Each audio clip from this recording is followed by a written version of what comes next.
Seu pensamento diferente fortalece o meu contraponto. Não sou seu inimigo, mesmo do lado oposto. Adversários do bem, no jogo onde quem sai vitorioso é aquele que compartilha sua história de vida pra ajudar o outro. O mundo parou, mas eu não quis descer. Em meio ao caos eu só quis vencer. Reinventando, transformando, sendo mais consciente, pra que minha história lá no futuro seja exemplo de case. Do caos ao case, do caos ao case, do caos ao case, do caos ao case, do caos ao case, do caos ao case, do caos ao case, do caos ao case. Bom dia, bom dia, bom dia, bom dia, boa tarde, boa noite, não sei que horário você está vendo esse vídeo. Eu, André Luciano, host aqui do podcast do Caos ao Case, hoje mais um episódio 57, né, Camille? 57 vezes já aqui nessa mesa, sentando com celebridades, semi-celebridades, atletas, pessoas de mente iluminada, né? Hoje trazendo aqui uma dupla que eu ainda não vou mostrar para vocês, um coach, um sensei, mestre, professor e uma atleta campeã, empoderada, uma menina, uma futura mulher, uma futura profissional, que tem uma família bacana, que deu condições dela traçar essa jornada, que pensa que vai inspirar outros atletas, outras pessoas comum. Então você que está aí do outro lado, por gentileza, compartilhe esse vídeo aí com geral, dá seu like, ativa as notificações para que a plataforma possa entregar esse conteúdo para mais pessoas, tá? Se gostou do conteúdo, escreve aí gostei, deixe seus comentários. E agora também te dizer que também estamos nas plataformas digitais, todas elas, Deezer, né, Camille? Todas elas. E Spotify também de uma outra maneira. Até a semana atrás só no áudio, agora com áudio e vídeo, né? Áudio e vídeo. Pessoal, sem mais delongas, hoje eu trago aqui para vocês, a Camille vai mostrar agora para vocês de primeira mão, a atleta karateca Amanda e o seu sensei Ronaldo. Bom dia. Bom dia. Bom dia, tudo bom? Bom dia, acordei vocês cedo hoje. Não, eu já caí da cama às 6. Cai da cama às 6, A Amanda parece que acordou e chegou, né? Foi. Tiraram ela e trouxe, né? Tomei banho, vim, né? Vim com cara de sono. Mas está preparada para bater um papo? Nós não vamos fazer esforço físico, não vai. É bom que você vai alongando, porque daí à tarde já chega inspirada, né? Professor, obrigado. Amanda, obrigado. Vamos bater um papo bacana aqui no nosso podcast intitulado Do Caos ao Case. Tanto o senhor como a Amanda são case na cidade, mas todo mundo tem os seus caos, internos. Então eu já vou pedir para vocês ir lembrando aí de alguma passagem não tão bacana para que durante o nosso podcast a gente possa falar. Por onde eu começo? Começo pelo atleta, começo pelo professor?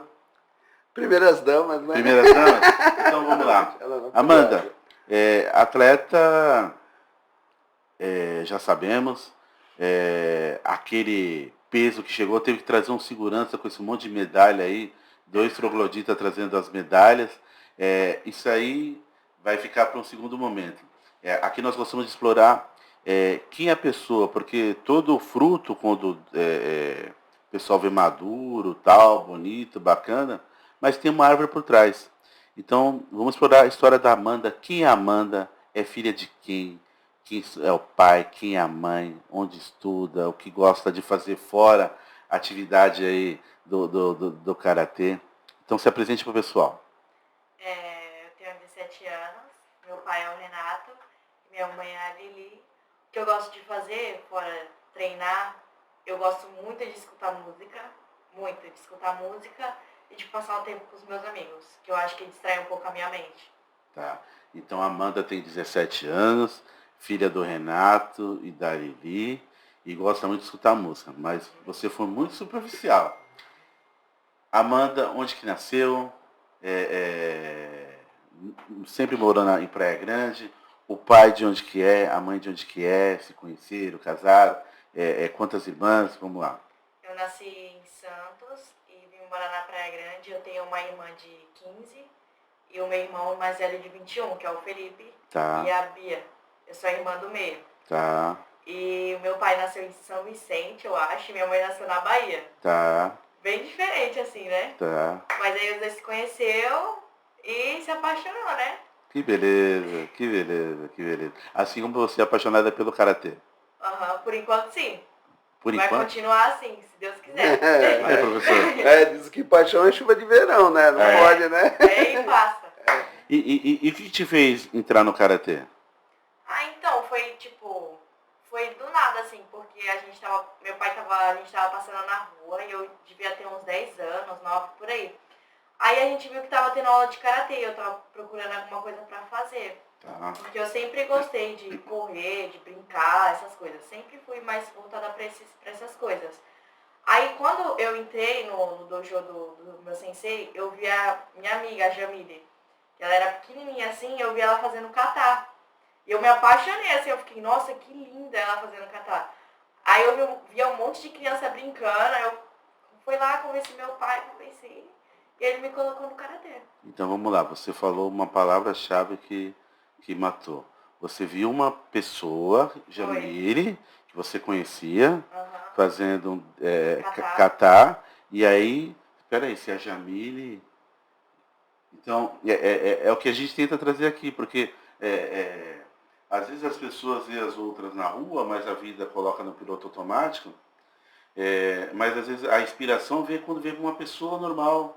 É o que a gente tenta fazer aqui nos nossos podcasts, trazer as super estrelas também que tem aí na rua e explorar a parte humana, para mostrar que existe uma pessoa humana ali, para a pessoa pode se conectar, que está aberta a isso. Isso a gente também faz lá no podcast dos campeões, empresário de renomado, empresário menor, que às vezes a pessoa não conhece, e fala, peraí, eu também posso ser esse camarada aí. Então você começa a se entusiasmar e querer praticar a atividade por conta de uma colega vossa lá. Beleza. Professor Ronaldo, vou chamar de professor porque eu não sei falar sensei. Sim, fica à vontade. Senão eu falaria sensei, mas é sensei, né? Sensei. Sensei. Professor Ronaldo, tudo bem? Tranquilo? Tudo bem, tranquilo. Eu gostaria que o senhor se apresentasse para a nossa audiência. Quem que é o professor Ronaldo?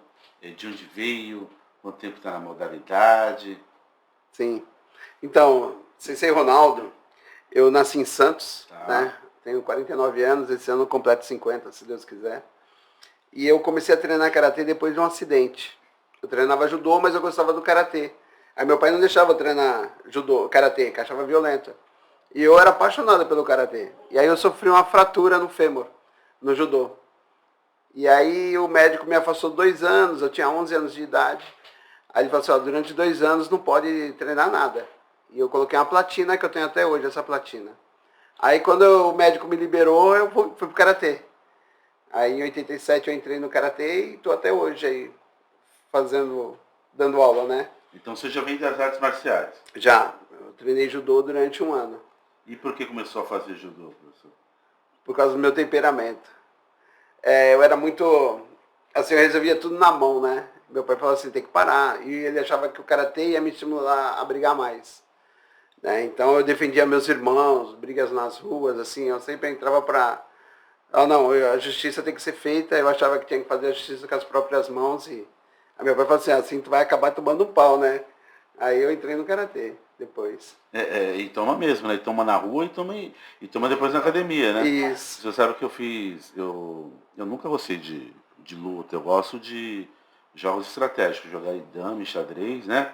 O judô eu achava bacana, que hoje o pessoal fala do jiu-jitsu, que é um jogo, mas o judô eu achava um jogo bacana, que eu costumava fazer, e até hoje inconscientemente eu faço aqui no dia a dia. Eu uso a força do oponente contra ele mesmo, eu só dou ponto de apoio.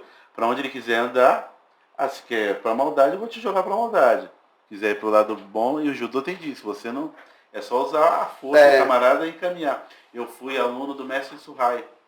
Aluno 2 vezes, né? Que eu era aluno dele na capoeira, na Rosa Negra, lá com o professor Neguinho, isso no camp, no Circo de Amigos dos Menores Patrulheiros, lá no Tudo de Base, quando o seu Tito acabava de sair ali do Boqueirão, atrás do Pacheco, ele levou para lá. E quando eu vou para o 2º grau, que fui fazer contabilidade, ele foi meu professor de contabilidade lá. E na escola eu tinha que manter o comportamento da academia.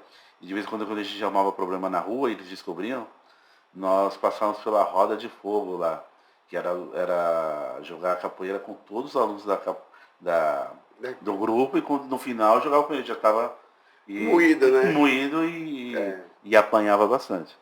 Apanhava bastante. Para ver se aprendia. Tomava umas massagens, né? Uma massagem para ver se aprendia. Professor, me diz uma coisa. Estou aqui com a Amanda.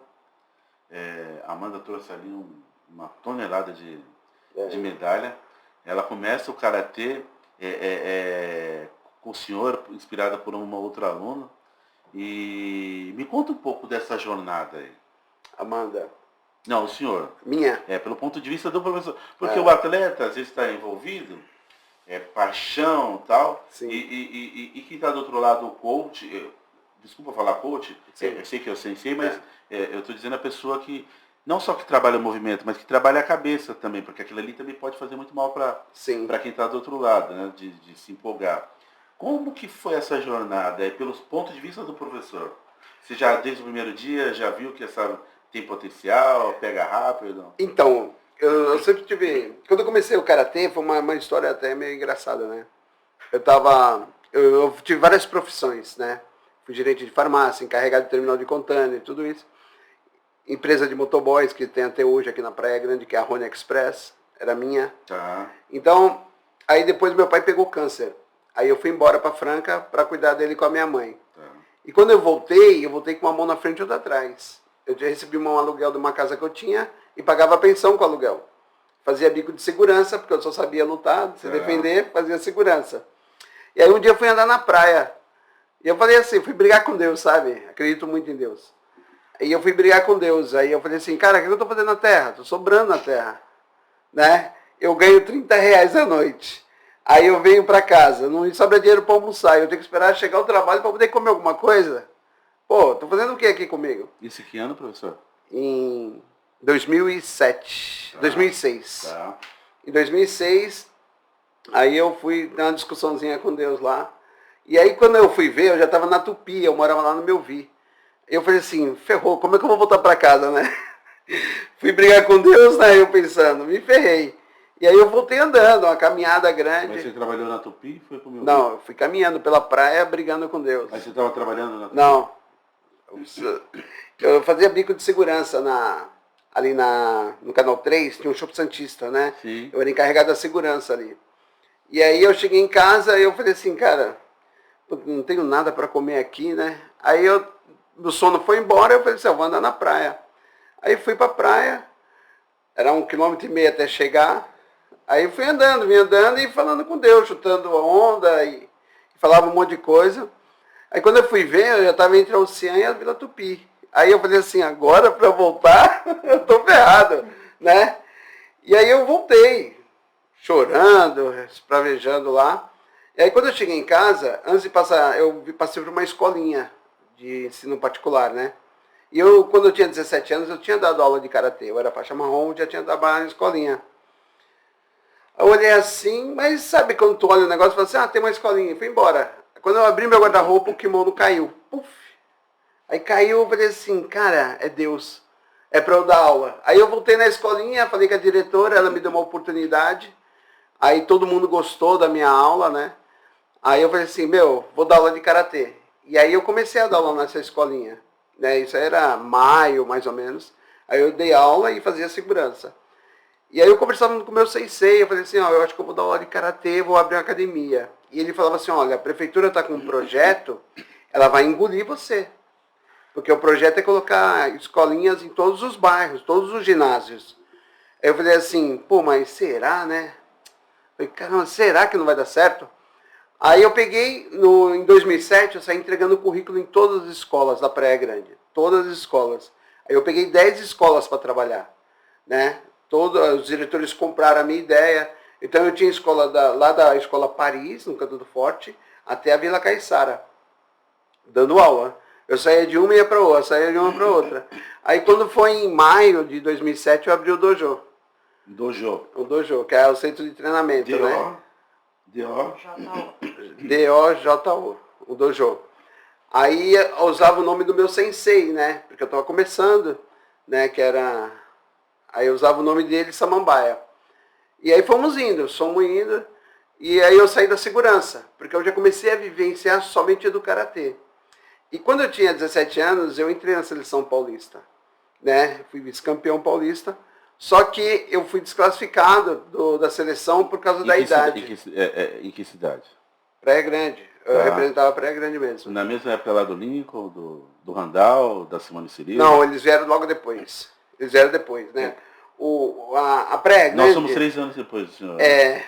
A Praia Grande, ela veio assim, ela sempre teve uma equipe muito boa, formada pelo Sensei Fernando, que era Aracaki, né? Uma baita, e a gente assim, eu, lá do Samambaia falava assim, cara, eu quero lutar que nem esses caras, né? Então, eles tinham uma equipe fantástica. E era o meu sonho fazer uma equipe igual a deles, né? Aí depois foi trocando gerações, né? Aí veio o Lincoln, veio o Randall treinava com a gente, foi para Aracaki. E aí tinha a Simone até ela ganhou regionais aqui, uma luta fantástica contra a Andréa, Cecê Andréa. Então, a Simone, isso. Aí tinha a Cida. Tem um pessoal muito bom do karatê, né? Que era espelho mesmo para nós. O karatê e o handebol inspirava muito. Eu vou te falar que essa equipe essa equipe da Aracaki, eu falava assim, cara, eu quero ter uma equipe igual a Aracaki. Então a cabeça nem era do carreira solo, era de gestão mesmo. Gestão mesmo. Eu falei assim, eu tenho que fazer uma equipe...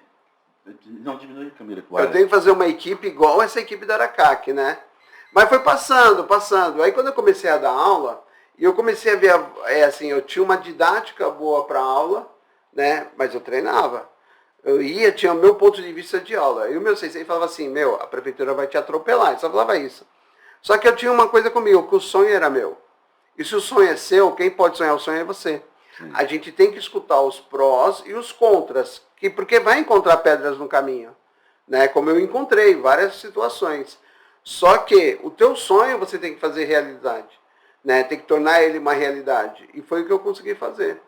Então eu comecei em 2007, em 2008 eu já tinha uma equipe muito boa, né, de karatê.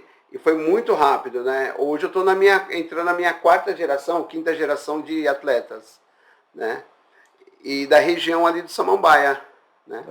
Então quando a Amanda entrou no karatê, eu olhava para ela, que nem ela tinha a Jamile. A Jéssica foi a irmã da Jamile, foi minha primeira medalha de ouro no Campeonato Paulista. Da minha equipe, né? Ela foi campeã no Catar. Aí atraiu a irmãzinha, que a Jamile, se ela tivesse treinando até hoje, ela seria top também, né? Mas por algumas dificuldades emocionais e tudo mais, aí as crianças acabam parando. Porque hoje, para você se manter no esporte, você precisa de ajuda financeira. Então, nesse caso, como as empresas não chegam, que está começando é a família, né? Que tem que renunciar de algumas coisas para poder subsidiar, né? O pai e a mãe trabalhar um pouquinho a mais numa coisa e outra, né? E tomara que vocês vejam isso, né? Eu falo para os pais que é um investimento, né? Sim.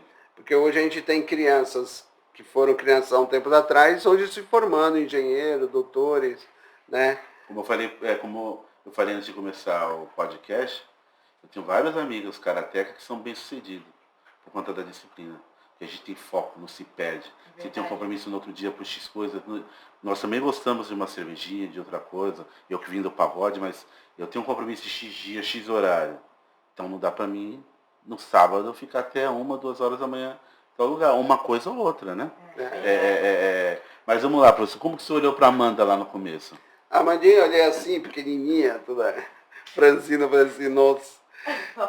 Vai cair na mão de fulana, ciclana. Na época que a Amanda entrou, eu tinha as 2 gêmeas, né? As irmãs. E elas faziam muito bem catar, né? E a gente fala assim, a gente sempre acredita em todos. Recentemente saiu um aluno meu, que ele tinha um problema de obesidade. Mas eu acreditava nele, né? Acreditava muito nele. E ele mesmo com pouca idade, tinha 9 anos, e eu consegui fazer ele fazer flexão, eu consegui fazer ele chutar acima da cabeça, consegui fazer ele correr, coisa que ele tinha todas essas dificuldades. Aí o que atrapalhava? Falta. Ah, ele pegou uma gripe, faltou.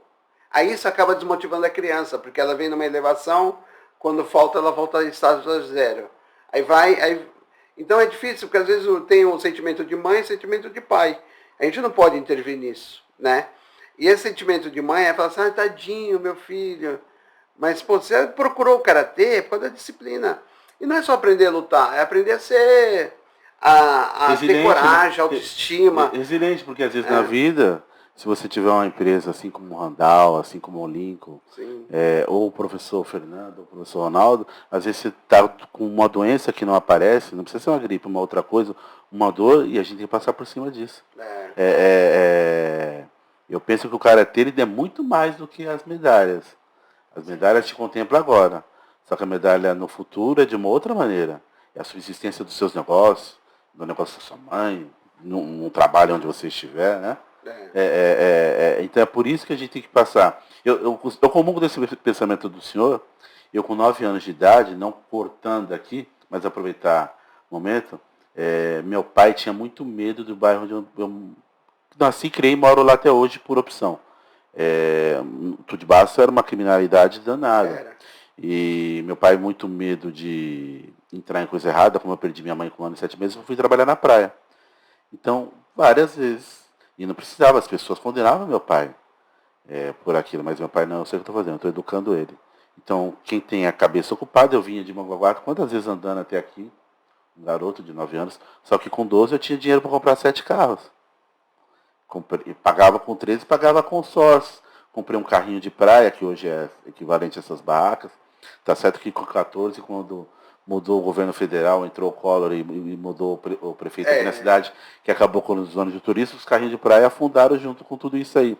Mas me fez ser disciplinado. E talvez se eu tivesse a minha mãe, meu pai fala, se sua mãe fosse viva, ela não ia deixar, ia ficar protegendo. Não, seu filho não precisa disso, tá, mas era a maneira de meu pai estar educando. Então, às vezes, tem hora que tem que abolir a mãe e tem que ir no ogro do pai, entendeu? Para criar resiliência. Porque nós, pais, nós somos mais ogro. E a mãe é mais coraçãozinho, filhinha dondoca, cabelinho, aquela coisinha toda. E a vida não é assim. É te preparar para quando você se relacionar com alguém, não ficar com uma pessoa por conveniência financeira se submetendo a desmando desses homens fracos que nunca brigou com ninguém, nunca bateu em ninguém e quer fazer isso com a mulher. Então isso tudo vai te fortalecer como mulher, como profissional, como tudo. Mas desculpa, professor. Termina. Como foi a percepção do senhor junto à menininha franzina? Então, aí ela começou treinando lá e eu falava assim, não, tem que fazer... Porque para mim não tem meio termo, né? Tem que fazer certo. E se sabe fazer o certo e fez errado, relaxa. Tá. Aí tem que fazer 10 vezes. É lei de terço. Tá. Fala, faz 10 vezes certo. Lei de? Terço. Por que lei de terço? Porque quando você começa a rezar um terço, se você erra a pedrinha, você tem que voltar do 0. Tem que começar do 1. Né? Se você tá lá, tem 50 e poucas pedras. Aí tá lá, Pai Nosso, aí primeira pedra, segunda pedra. Perdeu a pedrinha, tem que rezar o terço. Peraí, e aí, Amanda, já passou algumas vezes pela lei de terço? Várias. Várias vezes. Mas é bom que cria resistência, né? Já acostumei. Nós tivemos também, tu falou sobre mãe, né? Eu tinha um caso do Cauã Eduardo. Vou falar teu nome aqui, Cauã. O Cauã, a mãe dele falava assim, não, meu filho vai fazer catar. Meu filho vai fazer catar. Daqui a pouquinho você vai me distinguir essas coisas todas aí, porque você está falando, eu estou aqui embolando, depois eu vou querer decifrar. Catar, porque Catar para mim é onde teve a Copa do Catar. Né? Então, o Catar, eles são formas de ataque e defesa. Não precisa só falar agora. Eu quero descobrir da Amanda, da menina magrinha. Ela é boa nos dois, ela é boa. Tá. Aí o que acontece? O Cauã, a mãe dele só queria que ele fizesse catar para não ter contato com adversários. Tá. E a primeira medalha internacional que o Cauã teve foi na luta. Ele foi campeão sul-americano lutando, né? De igual para igual com outros atletas. Né? Então, para tu ver, uma certa proteção da mãe acabou mostrando que o foco do Cauã hoje ele só faz luta, né? Só Chiai. Né? Agora a Amandinha, quando ela entrou com a irmã, né? Ela e a Beatriz. O pai já foi em dose dupla. Tá. Isso tudo ideia do pai. E a mãe é louco. Ela não queria. Ela falava que era pra tirar, que era muito agressivo e tal. O karatê, ela achava agressivo? Ela foi lá ver aulas lá? Ela via às vezes. E às vezes eu chegava machucada, sabe? Tipo, não machucada assim, uns arranhos, o negócio vermelho. Uns hematomas. Tomar soco, né? Aí ela ficava falando coisa lá, e meu pai, não, deixa ela. Tá se preparando pro futuro e tal. Defesa pessoal. Então aí a Amandinha, ela sempre foi assim, ela sempre gostava de querer fazer o certinho, né? Tanto de lutar como no kata.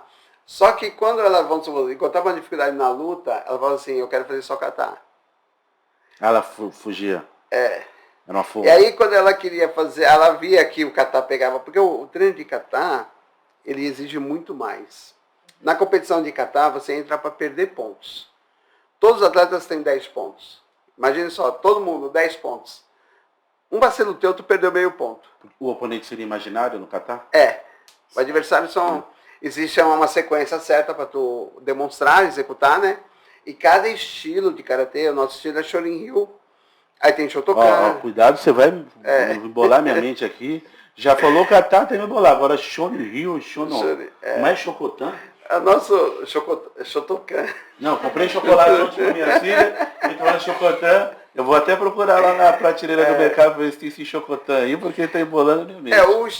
O estilo forte na Baixada Santista é o nosso Shorin-ryu, assim, forte em termos de divulgação, porque é do nosso mestre Shinzato. Trabalhou muito tempo no sítio do campo de Baço, né?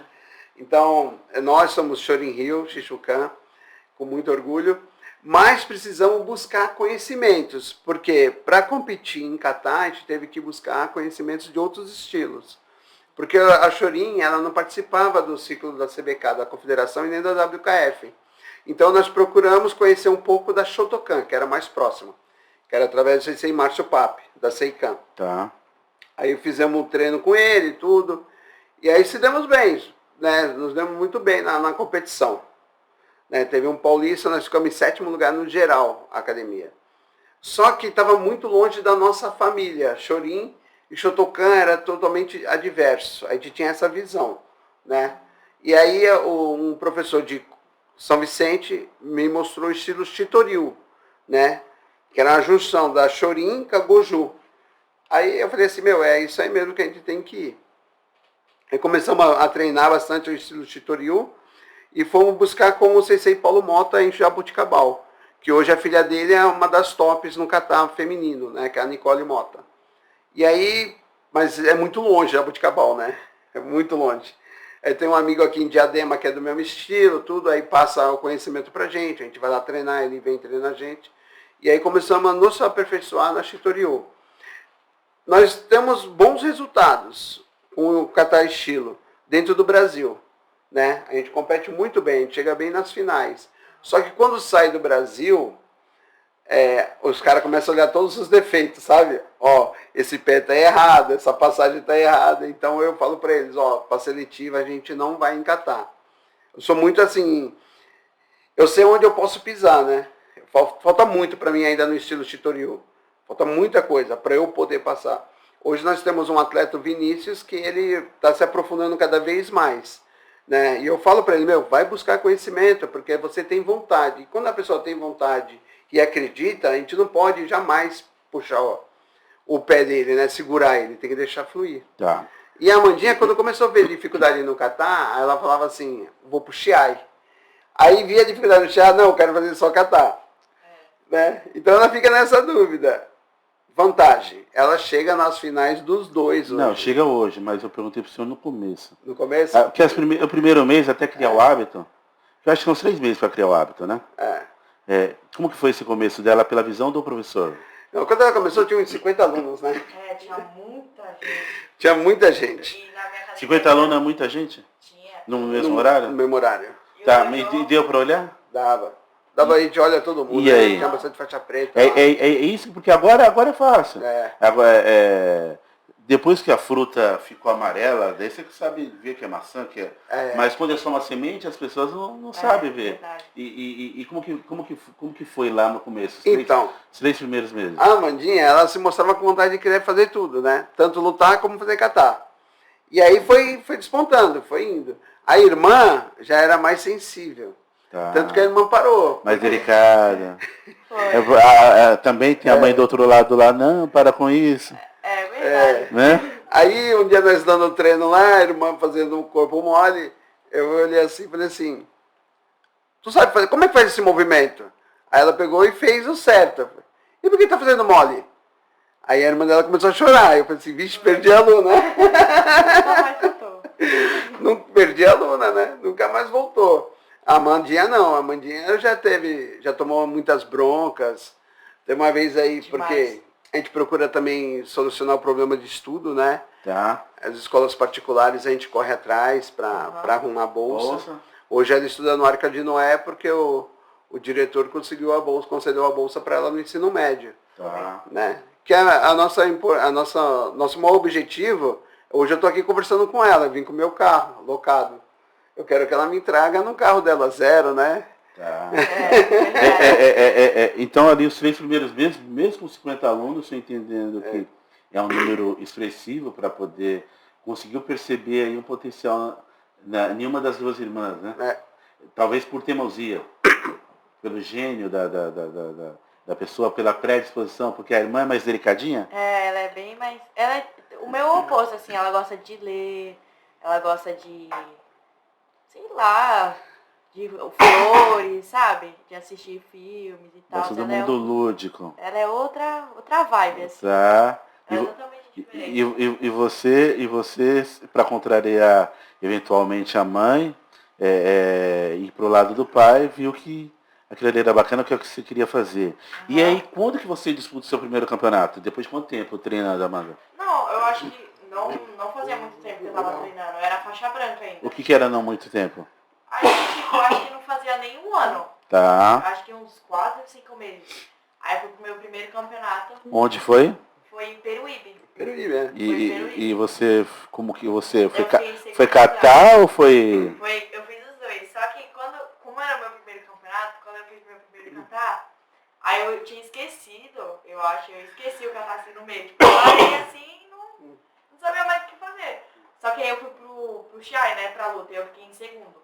Eu acho que eu tinha feito umas 2, 3 lutas, eu fui pra final, a menina era grandona assim, e eu era magra até hoje, mas eu era muito magrinha, era pequenininha assim, as meninas grandonas.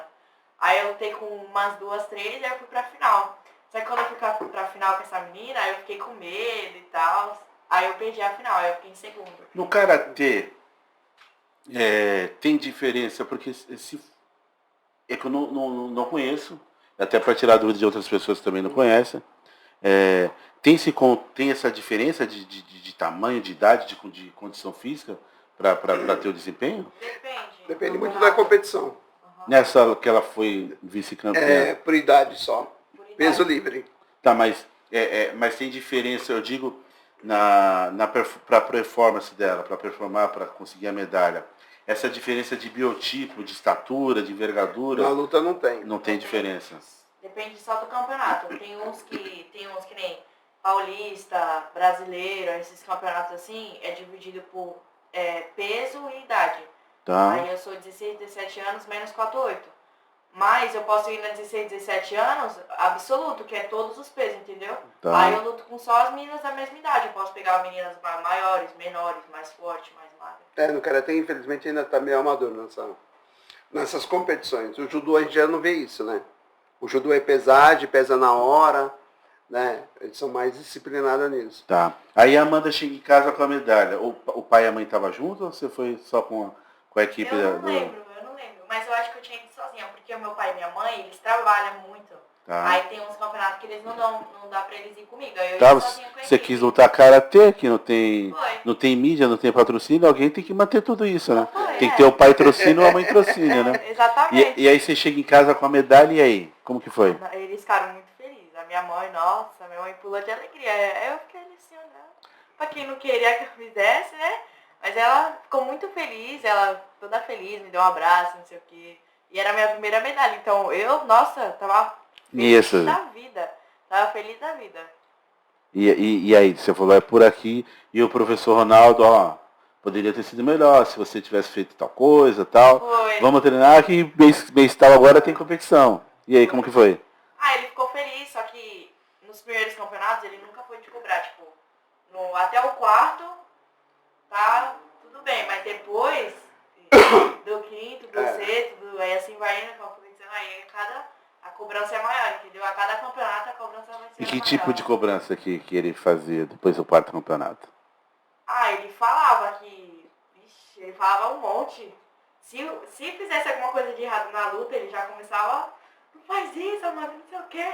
E eu demorava, até hoje, eu demoro muito pra raciocinar as coisas. Se ele falar alguma coisa, eu pensei, tipo, 3 segundos, 5, pra depois eu fazer. Então, o Karatê também me ajudou bastante nisso, porque eu demorava muito pra raciocinar, sabe? Não entendia as coisas. Peraí, então quando tá no momento da luta, da competição, ele fica de técnico, sentado, observando a luta. E quem tá de fora não vê a visão de quem tá lutando. E pode dar instrução? Pode. Hoje é assim. Hoje eu procuro passar para eles o que o adversário vai fazer. Uhum. Então, e faz diferença, mas né? você consegue fazer essa leitura? A gente consegue fazer. Às vezes nos 10, 15 primeiros segundos da luta, a gente já sabe o que o adversário vai estar planejando para aquela luta. E o Karatê, ele é que nem assim um jogo, eu falo para eles que o Karatê é que nem um jogo de xadrez, né? O Karatê, você tem que fazer o adversário atacar da maneira que você quer, não deixar ele tomar atitude, né? Então você abre a porta que te convém. Exatamente. Fala, olha, faz ele tacar isso, chama ele para isso. O cara é bom de chute, então se o cara é bom de chute, ele vai pro chão, né? Então faz ele chutar, ele vai pro chão, né? O cara é bom de guiaco, então chama ele pro guiaco, que é a batida com a mão invertida. Então a gente trabalha muito isso, né? Peraí, você chama o cara pro erro. Pro dele? Uhum. Pra parte forte dele, você põe em prática aí. Que loucura é essa? Porque assim, tu tá na guerra, o cara tá armado e ele vai te dar tiro. Então você quer minar o melhor dele, o melhor dele. Entendeu? Então o cara, vamos supor, o cara é muito bom no guiaco, na DI. Então assim, faz ele usar o DI. Mas aí ele vai no DI e ele vai errar, porque ele vai tomar o ponto.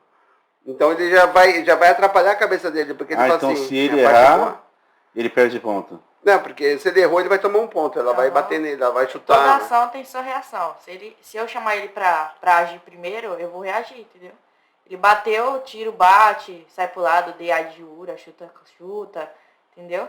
Então, quando a pessoa tem um ponto forte na luta, a gente tem que chamar ela pra fazer isso. Tem pessoas que só bate DI, só fica esperando você ir pra bater. Aí o que você faz? Você finta e sai pro lado. Quando você fintar, ela vai bater. Quando você sai pro lado, o soco passa. Aí você já sai batendo, chuta a cabeça. Tem meio segundo para dar uma resposta. Tem que ser rápido. É muito treino. É muito treino. Ele treina bastante. Às vezes pega muito. Hoje, como o chute vale 3 pontos, todo mundo quer treinar chute. Só que quem levanta o pé só deixa um pé embaixo. Entendeu? Para tomar embaixo. Então faz ele chutar a tua cabeça. Ele vai chutar, só tira a cabeça. O pé dele não pode tocar. Se tocar, vai levantar a bandeira. Então o senhor pelo jeito, é contra o all-in. Ou se tudo ou nada, de querer fazer uma pontuação expressiva de uma vez. Então, a gente treina para fazer o ponto máximo. A gente treina para sempre fazer o melhor ponto, né? E fazer com que o adversário perceba que ele não vai... a gente vai confundir a cabeça dele. Vamos supor, o meu ponto forte é meu chute. Aí eu vou chutar, a pessoa me derrubou, aí eu vou olhar pro meu técnico e falar assim, e agora? Eu já me perdi na luta. E às vezes ele não tem mais do que 2 minutos para resolver o problema, entendeu? Só que esses 2 minutos, quando começa a luta, ele voa. E tu não vê o tempo passar. E o atleta, você consegue conversar com ele na luta desde que ele não perca a cabeça. Tá. Se o atleta perdeu a cabeça, você não adianta fazer mais nada. Nós tivemos na final de Pan-Americano, uma atleta minha, na final, e ela estava ganhando da americana. Só que ela se perdeu. Eu olhei pro pai e falei assim, perdemos a luta. Nem adianta falar mais nada. Mas como você disse? Perdemos a luta. Eu não estava sentado, era o técnico da seleção que estava, né? A gente estava na arquibancada. Falei assim, não adianta falar mais nada. Ela se perdeu na luta. E perdeu. Por quê? Perdeu a cabeça, né? A menina entrou na mente dela. E é isso que a gente procura fazer. Eu treino eles para que eles façam com que o adversário solte o melhor dele, né? O seu melhor é esse? Dançou. A casa caiu, né? Nós temos aqueles atletas que são 100 no 100.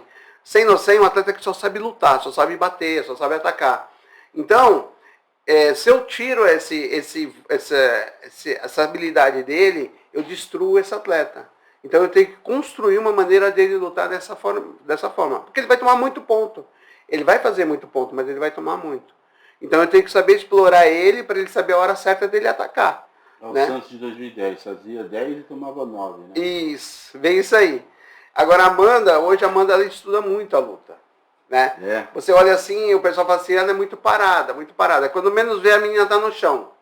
Ou então tomou um chute na cabeça. Isso Ela, aqui. ela é assertiva, Ela é bem técnica, né? Ela vai só na hora certa. É. A Amanda é muito técnica, tinha a Bia, que ela era já sem no-100, ela era na vibração. Nós tínhamos a Bruna também, que era na vibração. O Bruno era vibração, só que depois começou a ficar mais técnico. Várias situações diferentes que a gente vai tendo, porque o atleta ele tem ele tem o eu dele, né? E tu tem que saber achar isso nele para. Então poderíamos dizer que a Amanda é analítica. Isso. Ela olha, só vai na boa, só vai na certa, na certeza. Não é inconsequente. Só vou na certeza. E a luta para ela fica muito fácil quando eu falo, ó, vamos supor, tem aluno que ele tá lutando, aí ele faz 2 passos para frente. Aí eu falo, quando ela fizer o primeiro, já pega o pé dela, porque ela vai pisar o segundo. O aluno ele tá aqui, aí ele faz isso aqui, ó. É vício, ele não percebe. Ele tá aqui, 1, 2 para bater. Então aí eu já falo, ó, ele tá dando 2 toques no chão. Mas peraí, vem cá.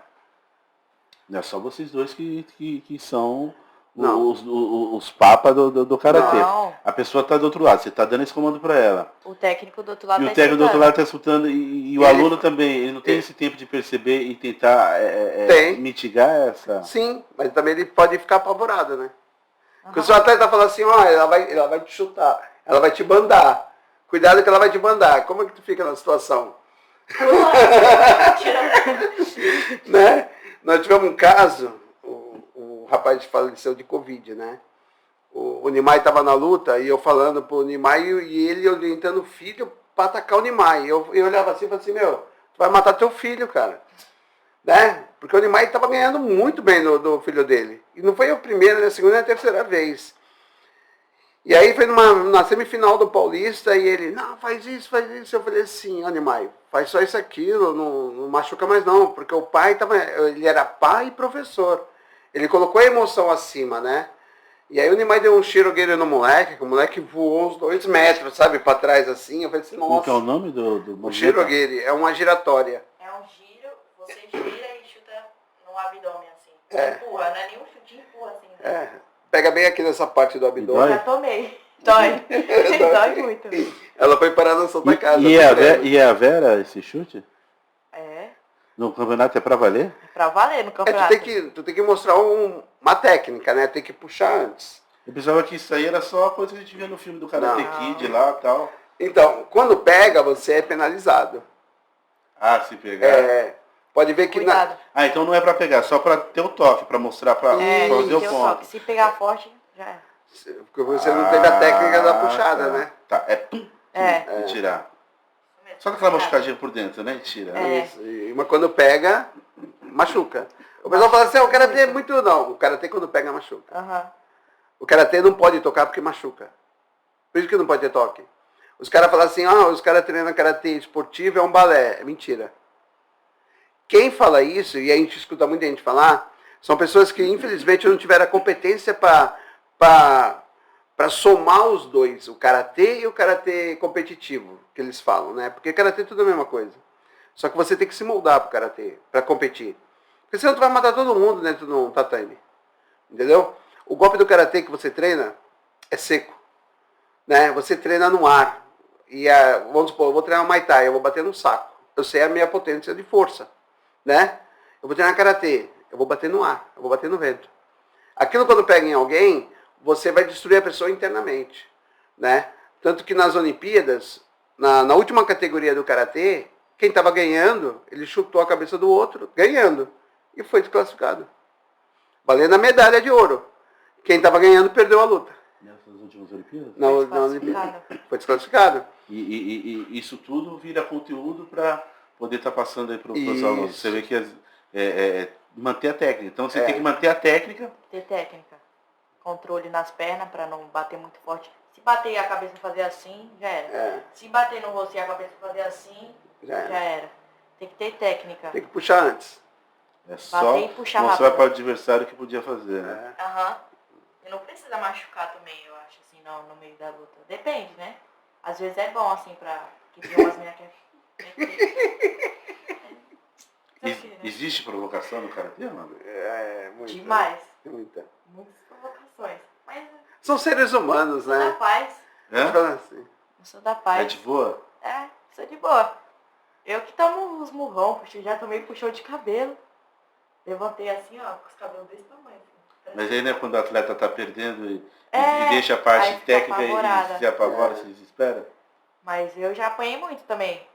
Eu tomei vários socos, vários socão, mas de boa. Mas apanhar, quando se diz assim, apanhar, o professor acabou de dizer que não pode ter o toque. Então, Não, aí você- mas na luta, quando a pessoa, sei lá, se você lutar com uma pessoa que não vai com a sua cara, tem um monte. Se você lutar com uma pessoa que não vai com a sua cara, que não gosta de você, nossa, a menina desce, ó, e bate doído mesmo. Mas toma falta, né? Então, mas se bater também, eu bato. Mas eu vejo muito aquela emoção da competição, sabe? Tá. Porque hoje na cidade de Praia Grande, nós temos os melhores atletas do estado de São Paulo. Tá. Nós temos um celeiro de atletas. Já era, né?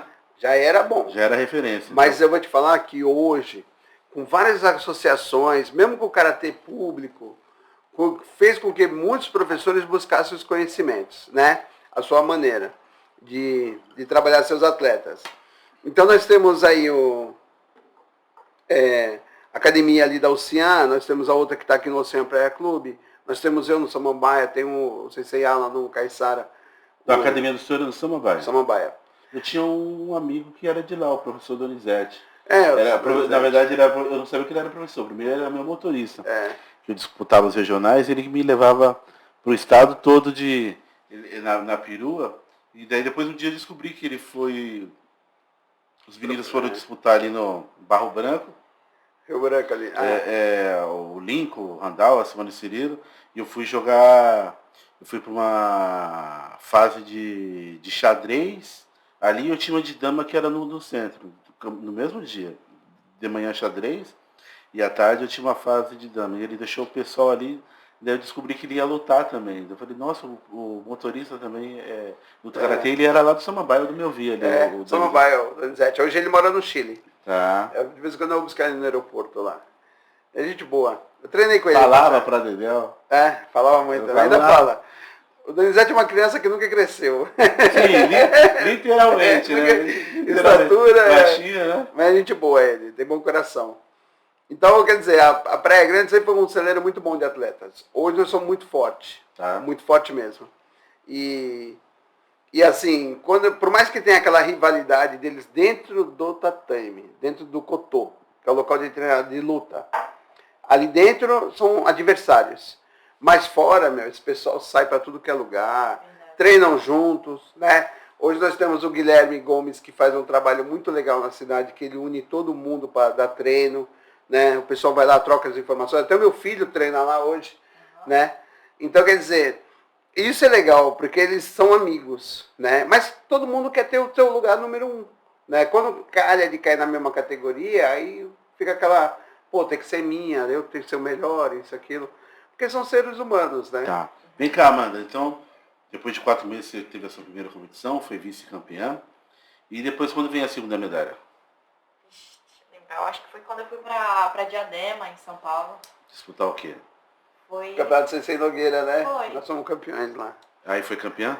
Não, eu não fui. A equipe foi A campeã? Foi foi. a equipe, que foi bastante gente. A minha irmã foi. A minha irmã foi no Catar, ficou em segundo. A sua irmã ainda não tinha desistido ainda. O professor não tinha colocado ela pra fora ainda. Não. Eu tava no começo. E eu fiquei em terceiro também. No começo eu era bem... Tipo, eu sempre fui... Terceiro não pega a medalha? Pega. A gente pegou. Só que eu não prestava atenção, sabe, nas coisas. Eu não entendia. Eu era meio... Era acelerada, tipo, queria tudo assim, rápido, na hora, sabe? Aí depois eu comecei a... Mas depois de muito tempo que comecei a me ligar, assim, porque... Por agora que eu comecei a me ligar, porque antigamente, nossa, era só... E minha mãe ficava com raiva. Minha mãe. Porque quando ela me via competindo, ela ficava, não faz isso, agora. E eu querendo chorar, assim, voltando. E não sabia o que fazer e tal, porque eu era bem desesperada. Mas depois eu fiquei de boa, assim, sabe? Aí a mãe começou a ir nas competições? Começou. Quando ela ia, eu ficava mais nervosa. E aí, professor, como que é? Ficava Porque nervosa. tem a mãe e o pai lá do outro lado falando, e às vezes nem sempre tá falando que é melhor. falando de forma técnica, e às vezes dando um comando adverso. Então, eu vou te falar que tem pais que ajudam e tem pais que atrapalham, né? Porque geralmente os pais que não participam dos treinos, não vê quanto é difícil estar ali, não tem a noção do que é a competição, né? E acha que só o filho está treinando. O outro lado tem alguém treinando também. Sim. Né? A Amanda, ela foi construída em cima de vitórias e derrotas. Show. Né? Hoje a frustração, que a vida vai te frustrar. Nós tivemos bastante frustrações com a Amanda, assim, ela mesma. Mas eu nunca deixei de acreditar. Porque eu falei assim, nós fomos para um brasileiro logo após o Covid, né? E ela perdeu a primeira luta para uma menina lá, que eu falei assim, nossa. E eu falava para ela tudo o que ia acontecer na luta. Ó, essa menina vai te pegar no DI. E ela, a menina pegou no DI. Mas por que você tinha essa leitura? Porque o pessoal de Blumenau treina assim, né? A gente conhece a gente sabe como a característica de cada professor, né? O professor trabalha desse jeito, outro professor trabalha desse, então você consegue vivenciar aquilo e já sabe o que vai fazer, né? Eu costumo ser sempre uma surpresa, né? Eu tenho uma maneira de atacar, outra, aí eu falo, não, hoje nós vamos treinar só isso aqui. Hoje nós vamos... Eu sempre procuro diferencial, não uso só uma linha, uma leitura, né? Tá. E aí ela perdeu, ela sentou e ficou lá chateada, tudo. Na primeira luta? Na primeira luta no Brasil. E aí? Nossa, eu fiquei muito triste. Aí eu não gosto de chorar na frente dos outros, sabe? Nunca gostei. Mas nesse dia não deu, não. Aí o pessoal veio me chamar, não, a Amanda tá triste. Ela falou assim, não, é o momento dela, deixa ela, é o momento dela. Aí daqui a pouco eu vou lá. Aí deixei ela ficar uma meia hora lá chorando lá, né? Que falhou na missão. Aí eu cheguei e falei assim, e aí, cara, vamos parar de falhar, tá na hora de tu crescer, né? Aí ela olhou assim, eu falei assim, vem cá, nós erramos nisso e aquilo, né? Agora, se você sair daí com a cabeça baixa, eu não volto mais aqui. Ela olhou assim pra mim, parece que foi um negócio meio sério, né? Foi. Aí quando voltou, já foi pra seleção brasileira, né? Então, quer dizer, ela teve ano passado, um ano de bastante vitórias, né? Seleção brasileira? Foi. Mas é por idade? Como que é?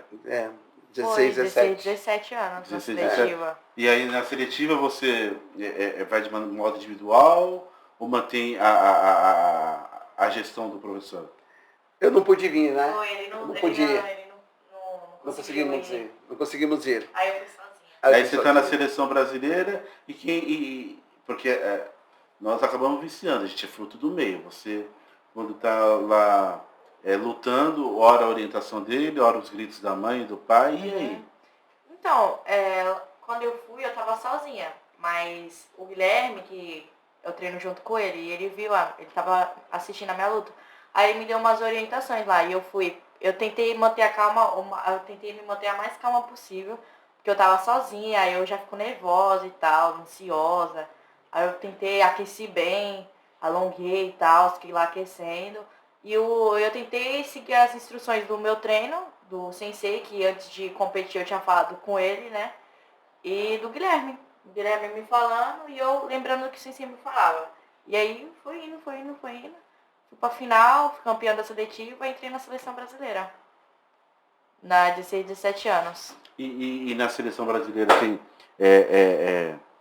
tem algo a mais? Muda o comportamento? Muda. Tem algum benefício financeiro? Patrocínio? Tem mais gasto, né? Mais gasto, tudo é mais caro. Tudo é mais caro. Na verdade, eu acho assim, quando o atleta entra na seleção, o karatê ele é pouco aproveitado na cidade. Não é uma crítica. Tá. Eu acho que poderia usar mais. Eu vou supor, eu vi a inauguração aqui da fonte. Pô, eu já pensei em fazer logo uma demonstração com os meus atletas ali. Pensei mesmo, ontem eu estava dirigindo, eu falei assim, cara, acho que eu vou levar a molecada a fazer uma demonstração ali de kimono, aquela água iluminada. Fica um negócio legal. Porque é uma maneira assim, até para publicidade fica mais barata quando você divulga o esporte, né? Sim. Então, a gente requer, assim, uma ajuda a mais pro esporte. Apesar que hoje já criaram a bolsa, tudo, mas precisa de mais olhares, entendeu? A gente não tem patrocínio, construtora, é difícil de chegar junto. A gente entende hoje, tá todo mundo numa interrogação, não sabe o que vai acontecer com o Brasil, né? Tá todo mundo, mas tá difícil, né? Então eu vejo assim, a Amanda entrou na seleção, não foi a primeira, acho que foi a 15ª atleta minha que entrou na seleção brasileira, né? E é sempre as mesmas dificuldades. Hoje é assim, você vai viajar, é avião, é ônibus. Um avião, a passagem aérea é R$ 1.100. Aí tu tem estadia, alimentação, né?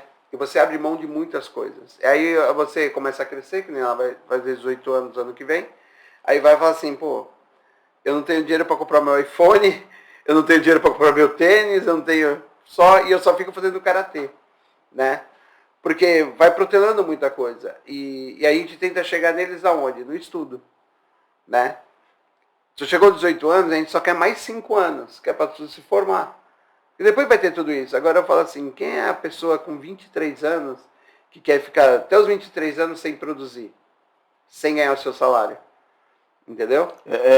Sem ter, o que não ganha diretamente, mas ter as coisas que o dinheiro compra, né? O celular, a roupinha X, o tênis tal. Entendeu? É porque nós somos fruto do meio, né? Porque nem todo mundo tem a sabedoria de chegar no lugar e tá fora do lifestyle da maioria. Eu vou dizer pra você, eu sou um camarada bem... Já vivi minha vida, fui pagodeiro no passado, fiquei preso nessas coisas do tênis tal, da calça tal. Hoje eu tento ser livre de tudo.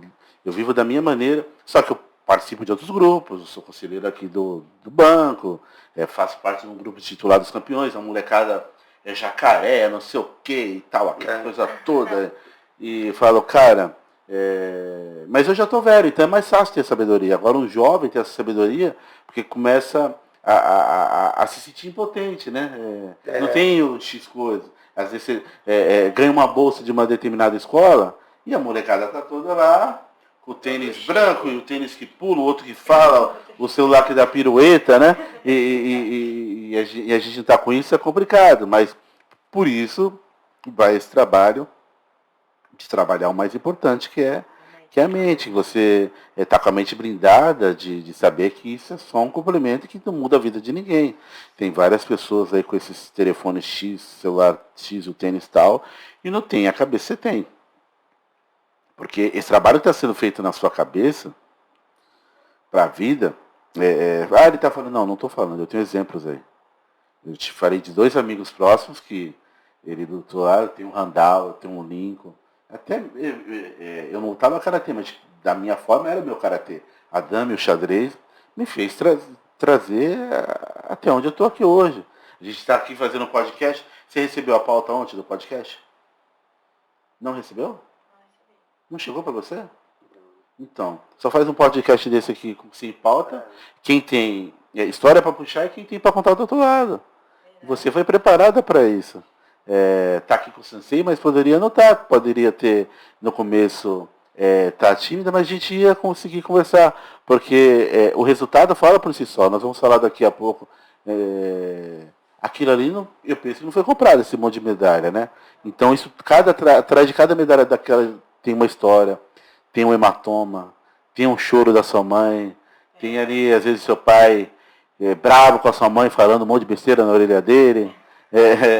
Porque às vezes o dinheiro que a família tira para subsidiar uma operação sua, para ir para um lugar, é um dinheirinho que para eles lá, uma coisa deles, para a sua outra irmã, de repente se fazer uma conta grossa, mas eu tenho certeza que você vai ter um futuro promissor no karatê, na vida profissional, porque são pessoas de mentes diferentes.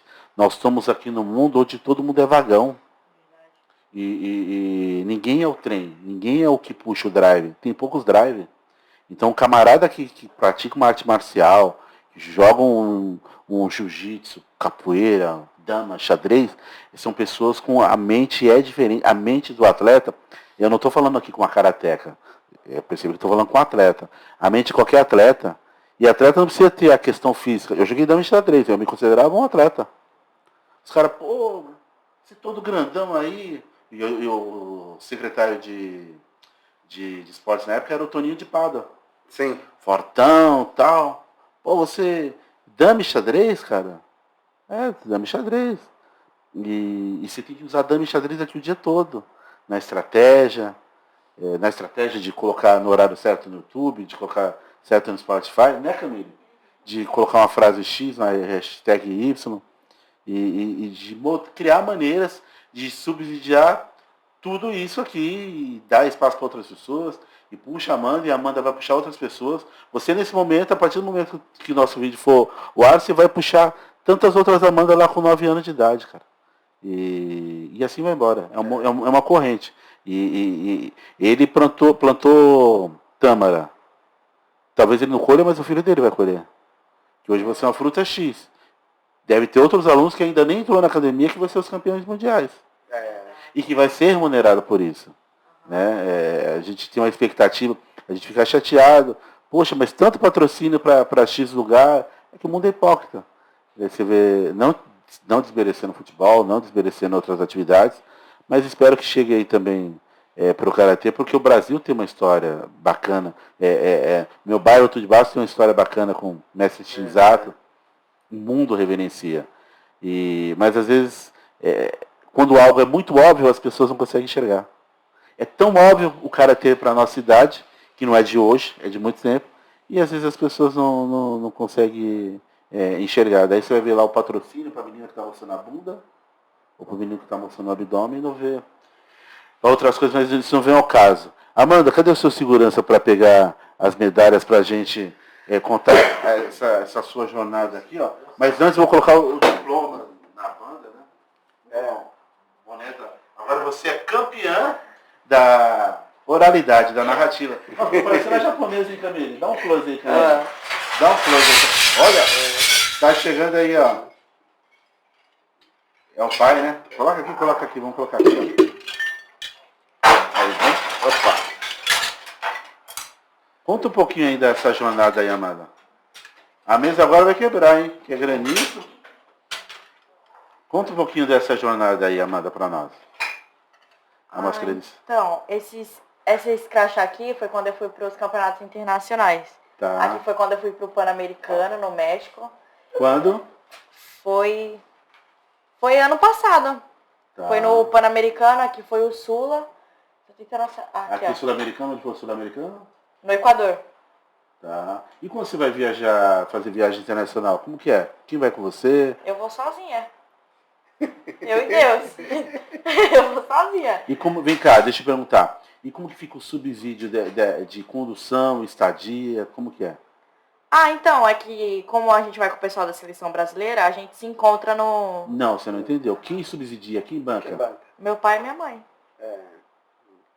A gente faz de tudo para poder ajudar, rifa. A gente faz rifa, vaquinha. Mas online. Fazer vaquinha não dá o tempo todo, porque a vaquinha mal fica no passo e você já come ela toda lá, né? E nesses lugares são caros, né? Porque a gente chega, vai para um hotel, e tudo em hotel é muito caro. A seleção brasileira não tem nada para poder subsidiar, para poder ter uma contrapartida para os atletas? Então, até esse ano que passou, o Sul-Americano e o Pan-Americano, a CBK bancou a estadia. Tá. Bancou, mas aí a viagem... é tudo por custo dos pais, né? Tá. Os patrocínios. Agora, no Mundial, a CBK não bancou a estadia. Aí deram um prêmio, né? Porque eles sabem que é difícil ser campeão mundial, né?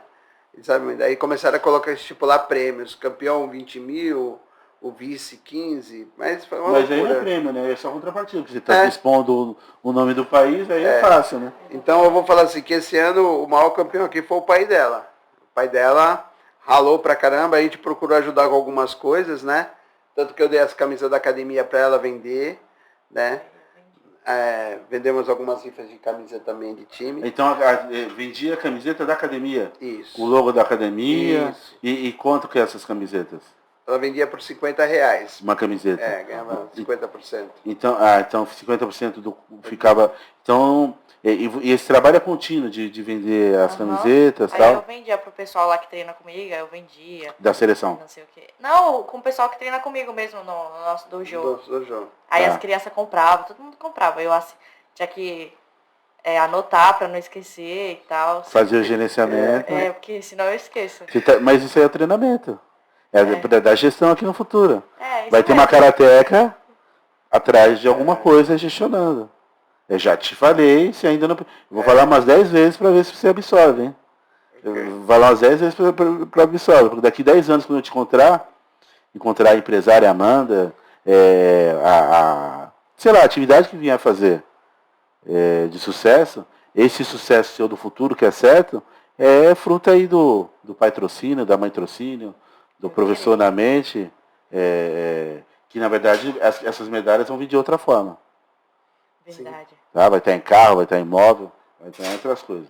E tem mais alguma coisa aqui, alguma medalha aqui que é relevante? Isso aqui, ó, tô vendo um negócio, um símbolo do Japão. A Praia Grande. O que tem aqui, uma medalha aqui marcante aqui, Amanda? A do brasileiro desse ano. Essa aqui, ó. Tá. E... Ó, Camila. Dá um close aí. Conta um pouquinho dessa medalha aí. Esse daí foi no Campeonato Brasileiro do ano passado, que foi... Onde foi?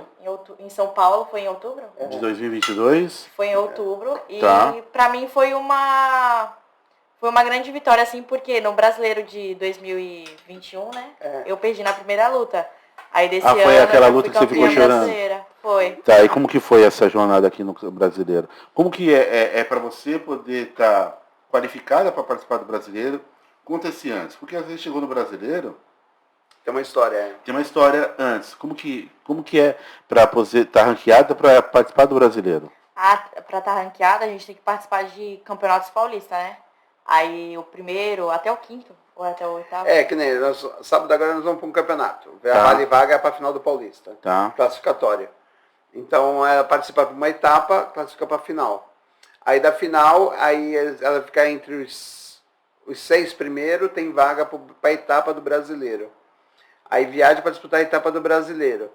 Aí se ficar entre os 4 primeiros, vai para a final do Brasileiro. Tá. E assim vai. Aí na final do brasileiro é o Brasil todo. O brasileiro é difícil pra caramba. Quantas pessoas na categoria dela participam?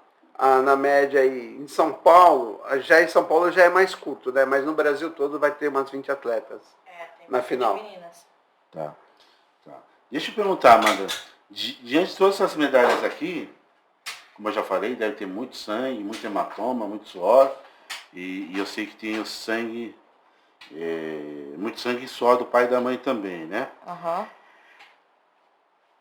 Tem alguma história de causa assim que você lembra? Tem. A do sul-americano. Então conta Deixa eu pra... tentar achar aqui. Aqui, ó. Tá vendo? Aqui, ó. Aqui, ó. Ó, no meio de tanta medalha, CSK. Foi Onde, quando... onde foi sul-americano? Foi no Equador. Guayaquil, 2022. A sua vida é só ficar viajando. Vamos ser karateca também, né, Camille? Ficar viajando aí pro lado e pro outro. E como é o nome da sua irmã? Beatriz. Daí a Beatriz fala, tudo que vocês fazem é pra Amanda, ela vai viajar em tal lugar, Todos fazem isso. E tem como outra de 21? Tem o meu irmão mais velho também. E não luta? Não. Você tem uma responsa lá, Felipe, vou ter que segurar eles, hein? O pai e a mãe tá investindo tempo e a grana em você.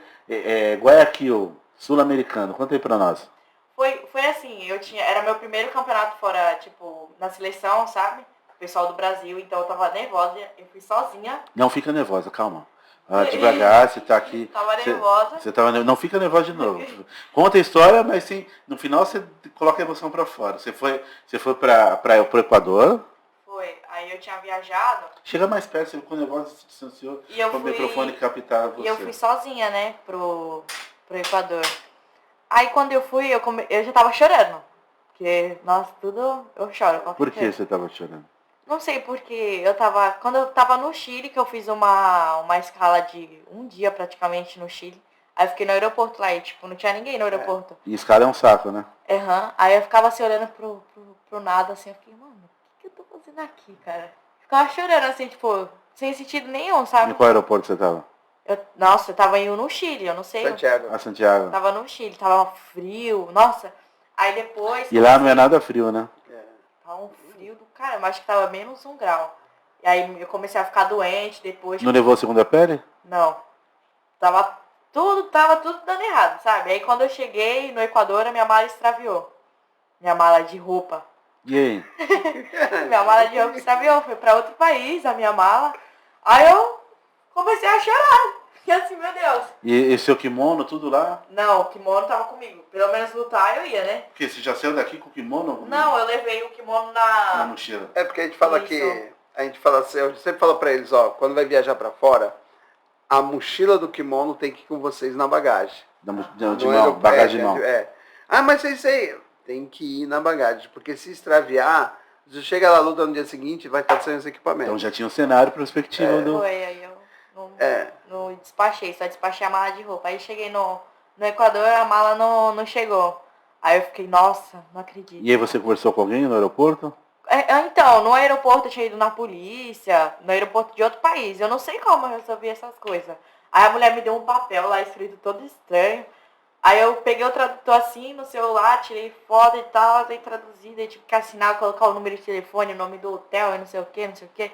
E a mala só chegou bem depois, quando eu cheguei no Brasil. Mas quando eu tava lá no Equador, o pessoal que tava me emprestando as coisas.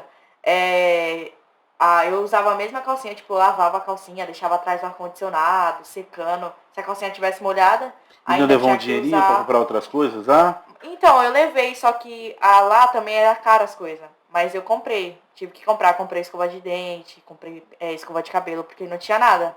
A minha lente, que eu uso 4 graus no óculos, então eu não enxergo nada. Aí a lente que eu uso pra lutar tava na minha mala de roupa. Lutei sem lente, aí tudo dando errado. Tinha perdido dinheiro, e não sei o que, não sabia, sabe? Era a minha primeira viagem assim.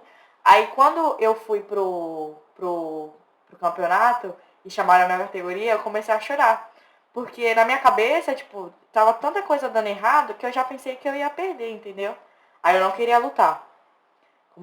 Todo mundo na área de conferência, e a menina que tava comigo da minha categoria do Brasil ficou falando assim, ah não, mano, não fica assim desse jeito, não sei o que, vai dar tudo certo. E eu na área de conferência, as meninas tudo lá aquecendo. Você tava com outras brasileiras, só a sua mala que sumiu? Só tinha. Tinha o pessoal da seleção, são 2 por categoria que vai. São os 2 melhores da categoria. Então só a mala da Amanda que sumiu? Só a minha que extraviou. De todo mundo da seleção, a única que extraviou foi a minha. Ah, então as outras colegas estavam te ajudando? Foi, a menina que ficou comigo no meu quarto, ela me ajudou bastante, a Bia. Aí eu não queria lutar, e o técnico da seleção foi lá conversar comigo e eu chorando. Não tinha nem lutado e tava chorando. E o pessoal da seleção, eu não conhecia muita gente, sabe? Porque era meu primeiro ano de seleção brasileira. Aí eles viram que eu tava tão triste, assim, sabe? Tava sem expectativa nenhuma. E torceram muito pra mim. Tipo, a seleção toda torceram pra mim. Aí tinha a buzina, tinha a bandeira. E aí fui pra final, fiz 3 lutas, fui pra final. E não tava... Na minha cabeça eu não ia conseguir. Aí isso foi Sensei Magno me ajudou. Foi... Abril. Foi. Vem cá, Dia 22 de abril. Ela foi a Amanda, 17 anos, assim, agora, né? Aham. Faz 18 quando? Janeiro. Então daqui um ano ainda. A Amanda, de 16 anos, tá lá em Guayaquil, passou um transtorno danado. Foi.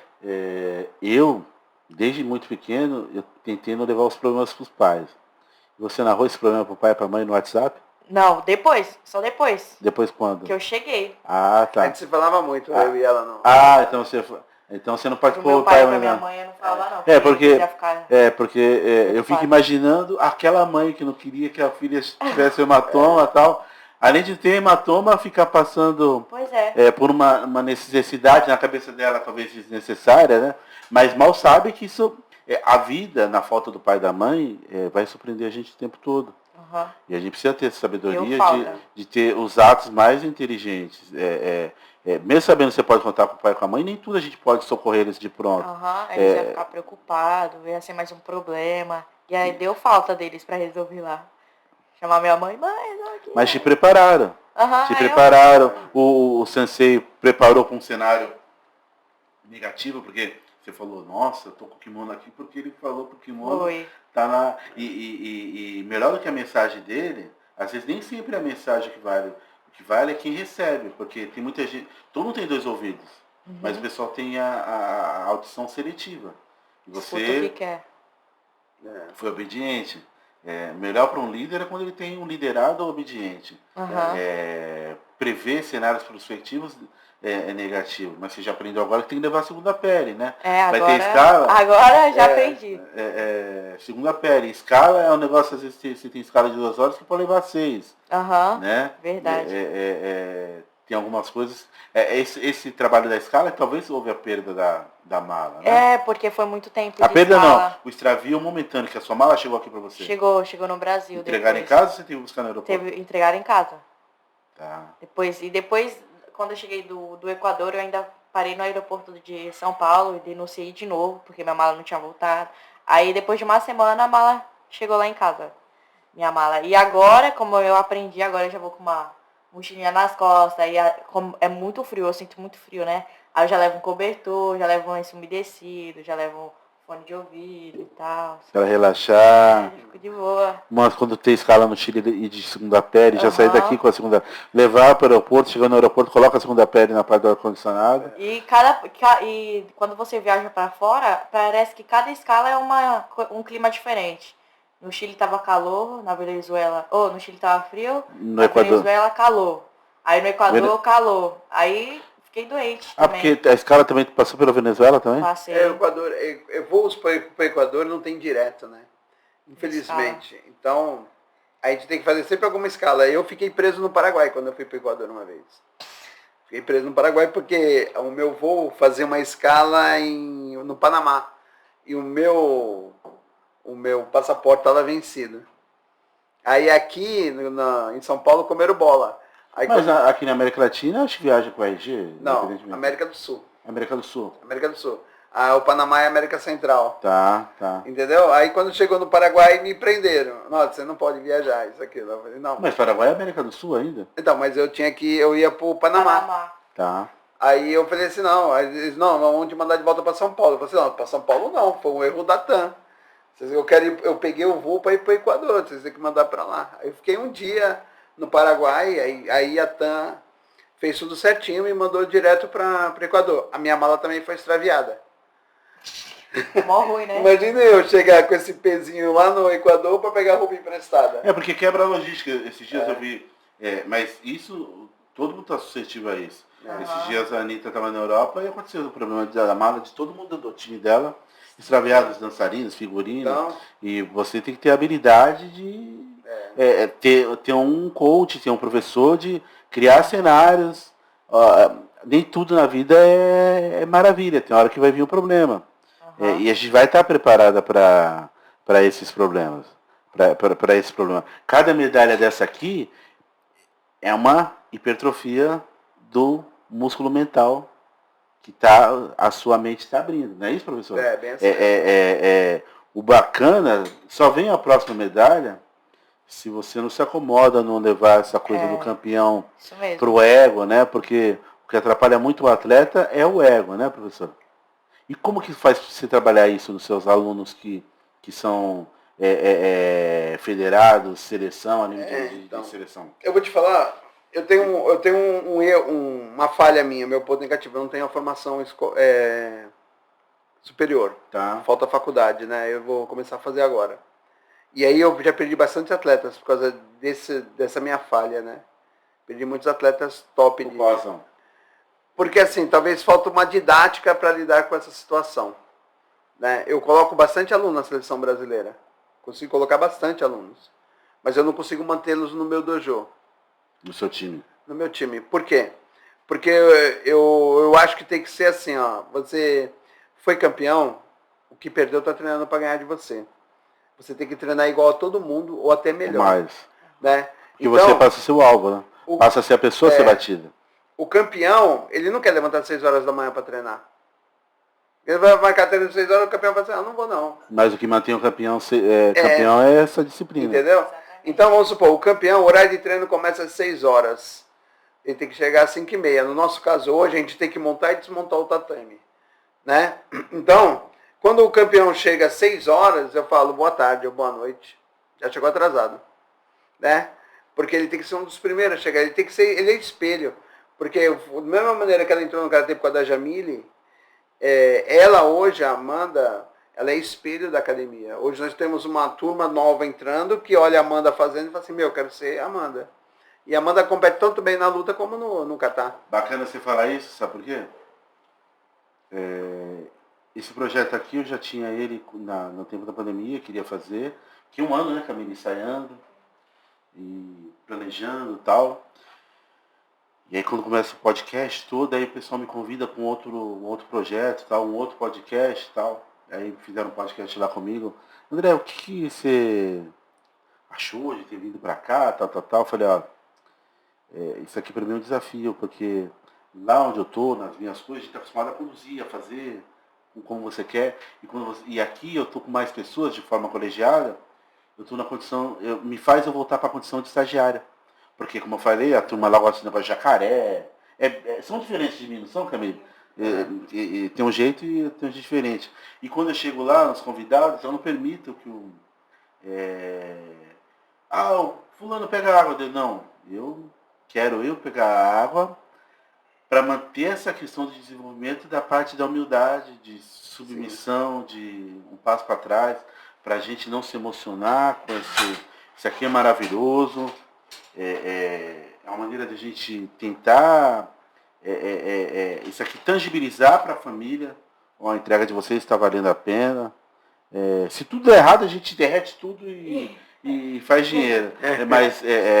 Mas isso aqui não pode levar para o ego você de 17 anos, tem uma jornada muito grande pela frente, porque isso aqui também pode fazer muito mal.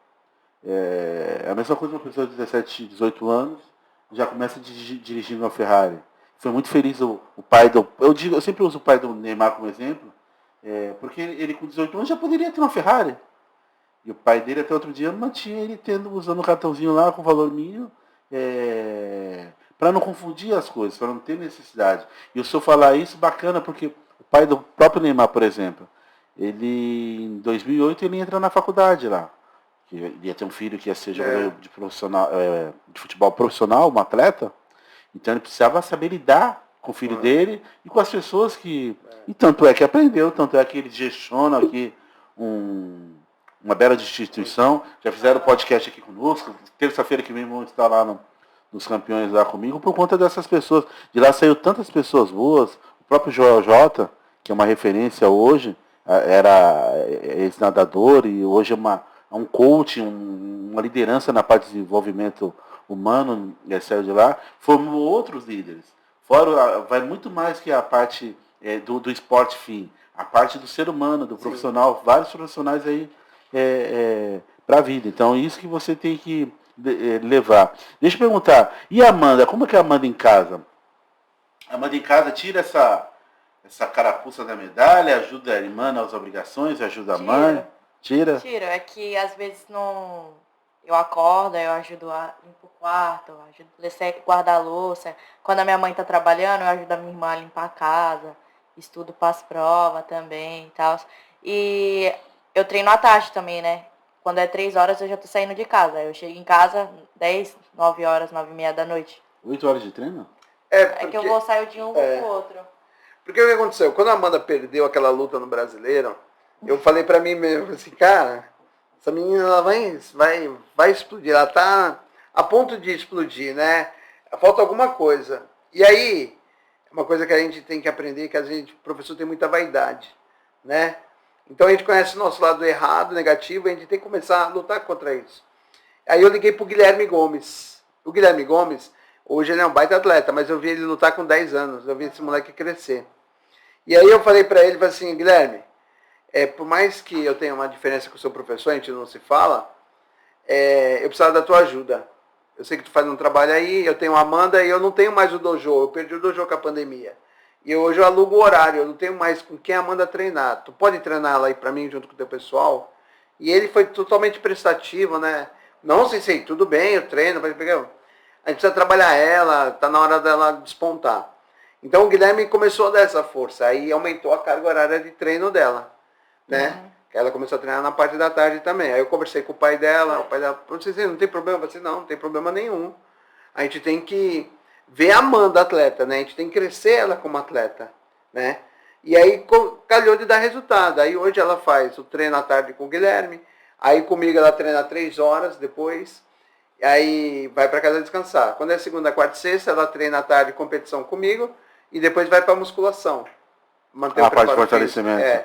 Fortalecimento. Deixa eu perguntar, o senhor falou, o senhor perdeu o dojo. O dojo seria o tatame, é isso? O meu centro de treinamento. O centro de treinamento, o senhor não tem o centro de treinamento hoje? Não, a gente teve que devolver o salão por causa da pandemia. Por conta da pandemia. Isso. E onde que era, professor? Samambaia também. No próprio Samambaia. E o pessoal não ajuda lá? Então, eu vou te falar que como era a locação, era tudo, né? Qual era a metragem do espaço que você usava? Era 80 metros quadrados.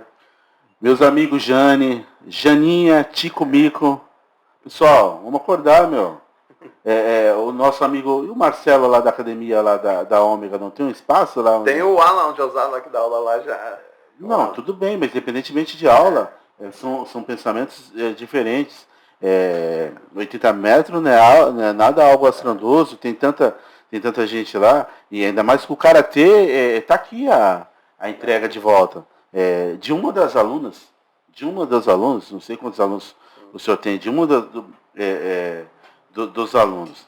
Mas beleza. Então, fora essa parte técnica, tem a parte de fortalecimento muscular, né? Sim. Seria a academia. E como que é a alimentação da Amanda? Requer uma alimentação diferenciada? Eu como, janto, almoço, tomo café e eu como muito. Como muita coisa. Tipo, Dá pra perceber que você é fofinha, né? Come bem, ela come bem. Como bastante, porque... Então é que você queima bem, né? Porque eu chego do treino com fome, a gente pula muito, sabe? Aí soa com fome. Aí eu como um pratão, assim, eu coloco arroz, feijão. Feijão, eu adoro feijão. Quando a minha mãe termina de fazer o feijão, eu coloco no copo assim, ó, e tomo. Tá. Que nem água. Mó bom. Eu fiz muito isso no inverno. Como eu fui músico no passado, né? E uma época eu fiquei namorando o Macaco Prego para mim trocar a percussão para eles. E eles estavam tocando no Brasil todo, eles tocavam muito em São Paulo e em alguns lugares de São Paulo muito frio. E daí em São Paulo eu vi o pessoal pagar para tomar caldo de feijão. E eu comecei a tomar esses caldinhos de feijão, principalmente quando eles iam ali pro lado do Sesc, pro lado da USP. E eu tomei muito caldo de feijão com eles. Falando aí do Macaco Prego, bacana que está sendo feito com você. Eu lembro quando ele estava falando, lembrei dos meninos do Macaco Prego. Às vezes, o Zé Henrique, que era o guitarrista da banda, Eu dei aula pro filho dele. pro Davi. O Davi foi meu aluno. O Davi Capilongo e a irmã, hoje uma referência na música. O Davi é um dos melhores pianistas do mundo. O João Carlos Martins, que é o melhor do Brasil, já falou que ele é muito melhor do que ele. Ele já passou aqui. O Davi hoje tem mais de 1 milhão de seguidores. Esse dia o Zé Henrique me mandou uma mensagem para voltar numa situação que tinha lá para a filha deles. Eles ensaiavam, eu tinha um estúdio em casa, eles ensaiavam lá. Nosso time era muito bom. E não saiu nenhum bobo de lá. O Zé Henrique é um belo professor, dava aula em várias escolas. O Nino ainda dá em várias escolas, está no teatro. O meu tecladista, que foi tecladista deles, é o prefeito de Bertioga hoje. Você vê que essas coisas do esporte, a cultura, a música, a arte, prepara as pessoas para a vida, né? Tem que falar para ele que eu que ajudei o Davi, ó. A soltar as mãos. E o Davi também era franzininho, era magrelinho, né? Lembra, professor? Ele foi até a faixa vermelha comigo no colégio Educarte. No Educar. Educarte. Ele estudava lá na Malé. Tá. Era uma escola de ensino infantil que tinha lá. Tá. Hoje já desmontou a escola ali. E a Amanda é bolsista numa escola? Sou. Eu sempre fui bolsista, sou bolsista desde o 7º ano. Tá. Aproveita. Eu não aproveitei quando eu jogava dentro de xadrez. Eu ganhei bolsa pro Positivo, na época que era uma escola... Era muito boa, né? Positiva. E ganhei também pro CCB, o negócio de inglês e tal. E eu dispensei tudo isso, porque como eu era do tudo, menino de... Mas não vou estudar naquela escola dos boys, não. Mas aproveita, ainda deu um pouquinho de sorte. Aproveita, absorva tudo isso e que venha outras bolsas, né, professor? Hoje ela estuda no Arca de Noé, né? Tá. Na Ocean. Nós conseguimos para ela o Fundamental 2 no Colégio Alexo, uma escola que preparou ela bastante, né? Por ela ter essas viagens sempre, flexibiliza essa... a coordenação sempre procura dar uma ajuda para que ela não fale assim, pô, tem tudo isso para fazer de matéria, não. Eles vão ajustando para que ela não desista dos estudos também, né?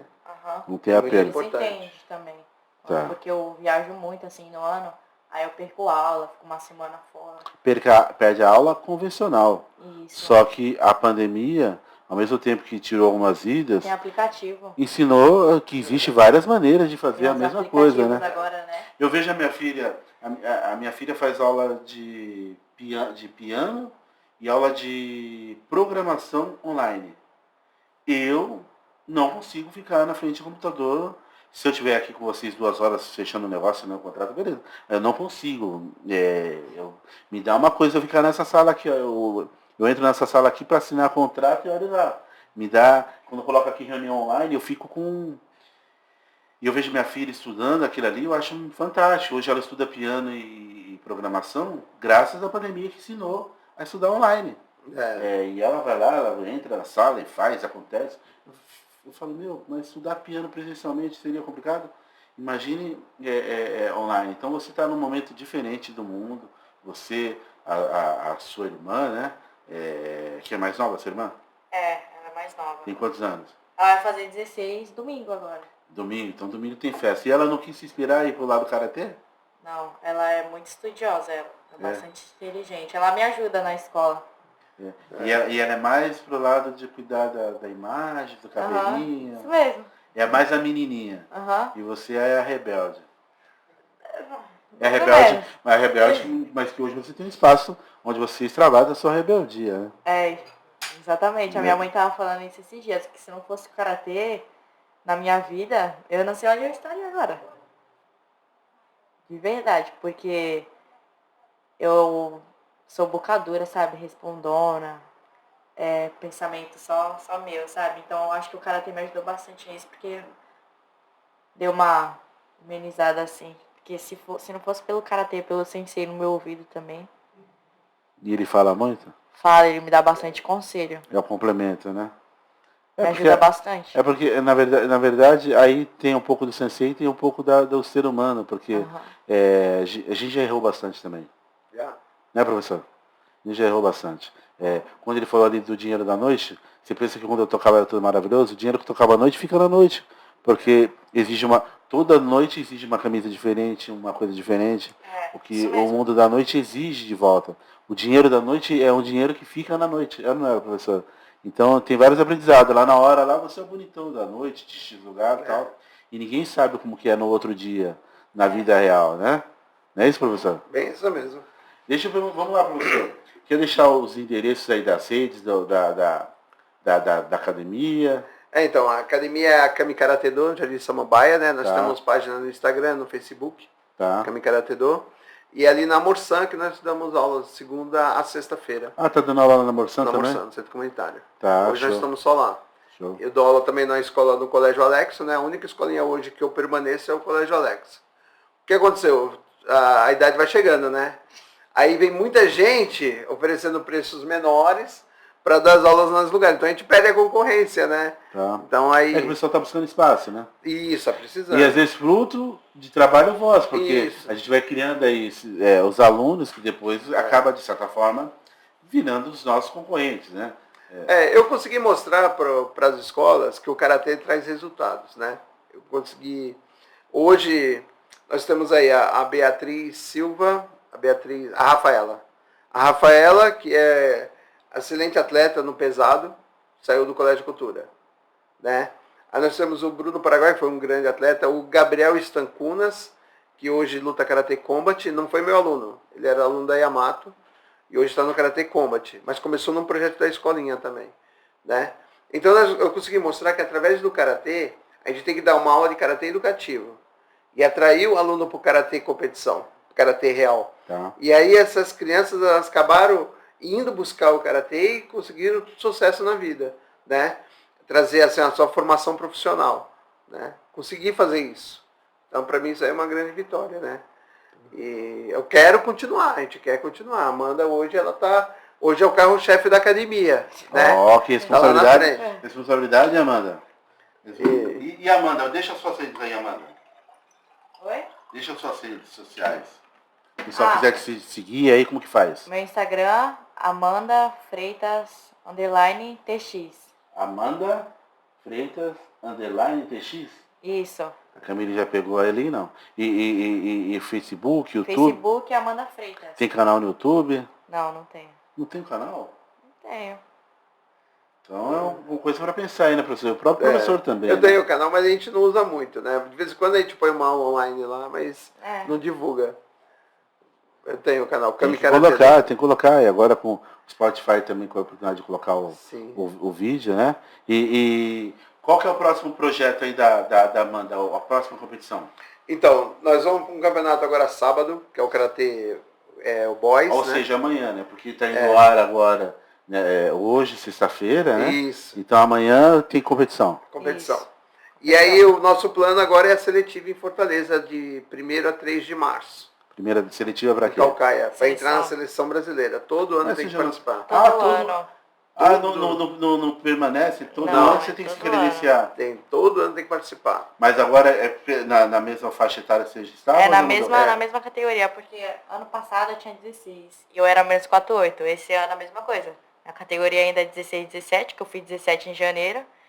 E menos 48 também. Então, mais uma razão de voltar no outro dia, 5h30 da manhã, 6 horas, com a Secretaria da Humildade, que não perpetua, a medalha não te credencia para... Você tem que buscar de novo do zero. Tem Né? que ir de novo. Aí nós vamos viajar para Calcaia, lá no Ceará, para disputar a seletiva.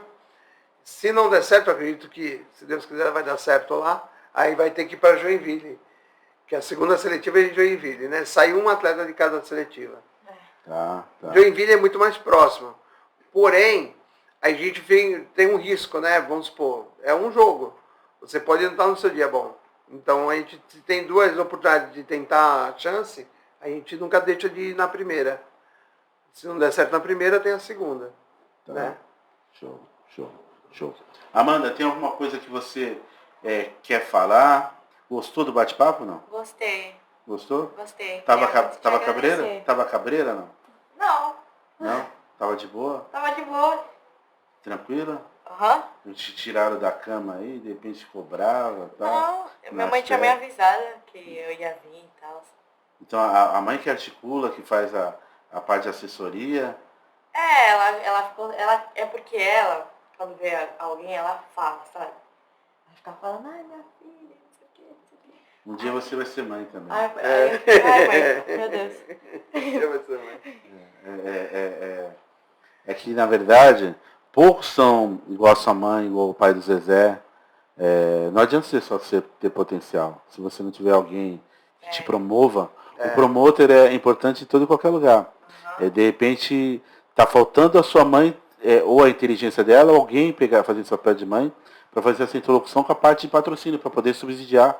É o que mantém. Precisa, às vezes, de uma mãe para fazer essa interlocução, desde lá do começo com as outras pessoas, para poder subsidiar, para eles precisarem trabalhar tanto, para poder manter, porque eu estou falando sem jogar confete. Desde quando eu disputava xadrez e dama, o karatê era referência. E na minha cabeça é inadmissível que a iniciativa privada não chegue no karatê, porque vai dar visibilidade.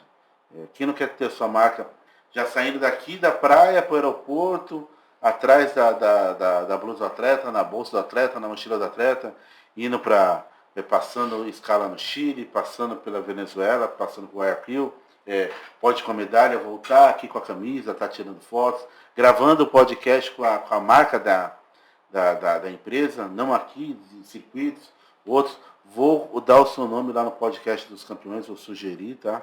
E o professor também. Eu acho que a gente tem que criar um movimento nosso aqui de se ajudar.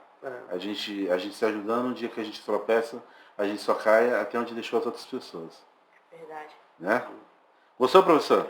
Foi bom. Tem alguma coisa que você quer falar aí da academia e tal?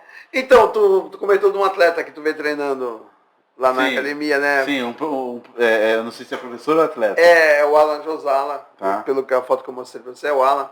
Eu acho que ele está no momento dele no karatê, né? Tem tudo para dar certo para ele aí. Então ele é um rapaz muito aplicado, a gente acompanha o Alan desde quando ele era 15, 16 anos. E agora ele está no momento dele, né? Eu acredito que se todo mundo dá uma força a mais, torcer por ele, eu acho que ele vai chegar, ele vai conseguir um foco que é entrar na seleção brasileira. Ele vem tentando, isso aí já faz mais... De que idade? O gênero sênior, categoria sênior, adulto, né? O que é sênior? Categoria adulta. É difícil, né? É a principal. Tá. A principal categoria. Não é fácil, né? A gente vê as competições tudo, mas vê que ele está no crescimento. E está treinando, está buscando. Hoje ele está em Ribeirão Preto treinando o Kata Equipe lá, que ele vai participar da seletiva também pelo Kata Equipe. Mas Eu acho que logo a Praia Grande vai ter o técnico da cidade como titular da seleção brasileira. Devido a todo esse empenho dele, a gente fica na torcida. Então ele é atleta, sênior e é técnico também? Ele é o técnico concursado da cidade. Ah, tá. Hoje ele que está à frente do karatê do município de Praia Grande. Então se você passa para a seletiva, para a seleção, você está embaixo do guarda-chuva dele? Não. Nós estamos falando assim, ele é na cidade. No município de Praia Grande, o Alan é o representante hoje do karatê. Né? Tudo a gente tem que conversar com ele. E ele está buscando o espaço dele dentro da seleção brasileira, na categoria sênior. Né? Ele já vem há anos tentando, e é difícil, não é fácil não. Ele é um exemplo de perseverança, né? De determinação. Eu acredito que vai dar certo, mais dia, menos dias, ele está lá como titular na seleção. Né? Na seleção brasileira. Agora, na cidade, se eu for falar alguma coisa dela, eu tenho que falar com ele. Tudo referente à cidade, né? Porque hoje a cidade, ela criou a Bolsa Atleta, vai lançar um edital agora no mês de fevereiro. Aí vai ser tudo com ele lá. Né? A gente manda os negócios, ele faz parte da diretoria lá, junto com o pessoal da Secretaria de Esporte, né? Show. Então é por isso que você viu ele treinando lá, dedicação. Eu percebi que o treino era específico para esse rapaz da karatê. Não, ele é... É porque eu vi o movimento e sem querer, inconscientemente, ele deixa vazar o som do que vocês fazem. Não, ele é muito esforçado, determinado, né? Então, eu mesmo fico na torcida com ele. Para ele ter o sucesso dele, né? Merece. Amanda, quando que é mesmo a seletiva pro campeonato? Em março e o campeonato, quando que é? É do dia 1 ao dia 3? Do dia 1 a 3. A seletiva. E quando que é o campeonato? O campeonato em abril. Em abril. Então, eu tenho certeza que você vai participar do campeonato. Depois do campeonato já vai ficar aqui o convite para a gente fazer um podcast agora aqui ou nos campeões, para narrar o que aconteceu, a jornada lá, e aumentar esse número aqui, que aqui já não cabe mais. É pesado. Já pesaram isso aqui para ver quanto que está pesando, não? Não pesei não. É muita medalha, hein, Camille? Ó, barulhinho.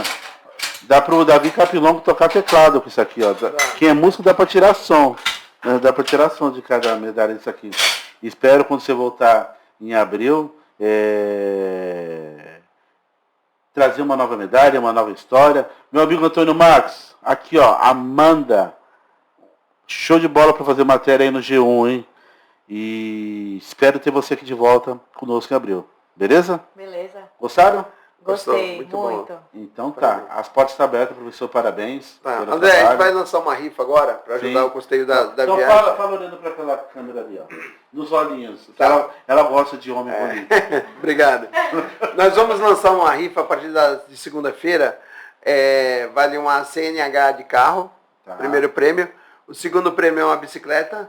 O terceiro prêmio é 2 convites, vale rodízio no ponto do motorista. Tá.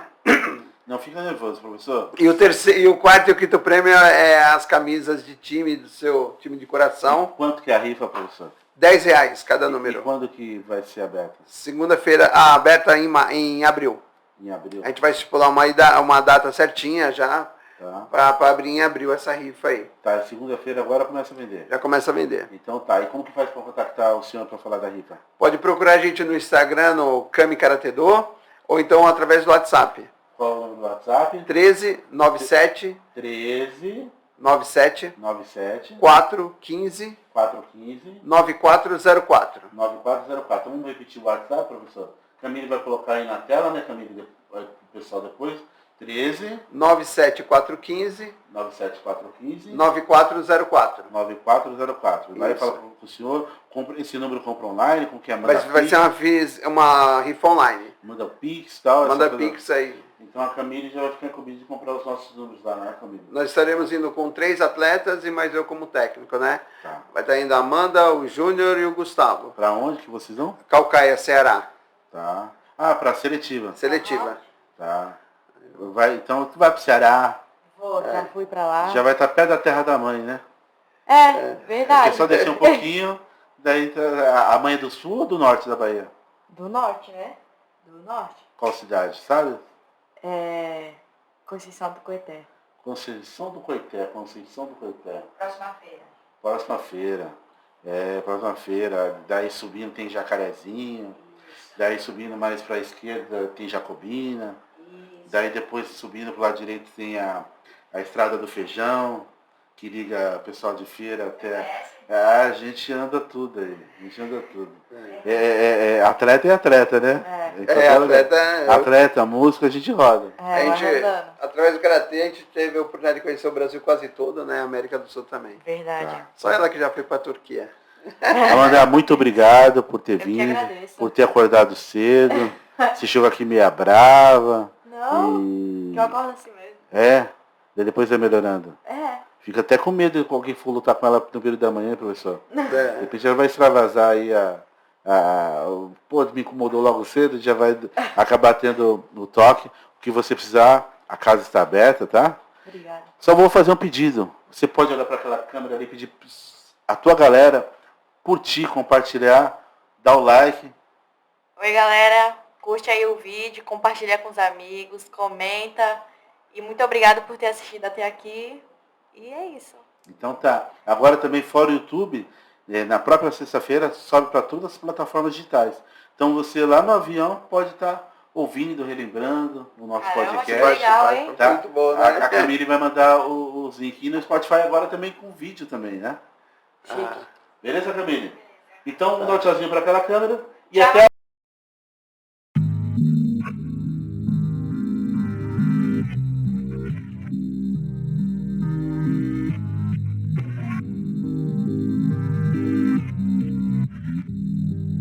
O seu pensamento diferente fortalece o meu contraponto. Não sou seu inimigo, mesmo do lado oposto. Adversários do bem, no jogo onde quem sai vitorioso é aquele que compartilha sua história de vida pra ajudar o outro. O mundo parou, mas eu não quis descer. Em meio ao caos, eu só quis vencer. Reinventando, transformando, sendo mais consciente, pra que minha história lá no futuro seja exemplo de case. Do caos ao case, do caos ao case, do caos ao case, do caos ao case, do caos ao case, do caos ao case, do caos ao case, do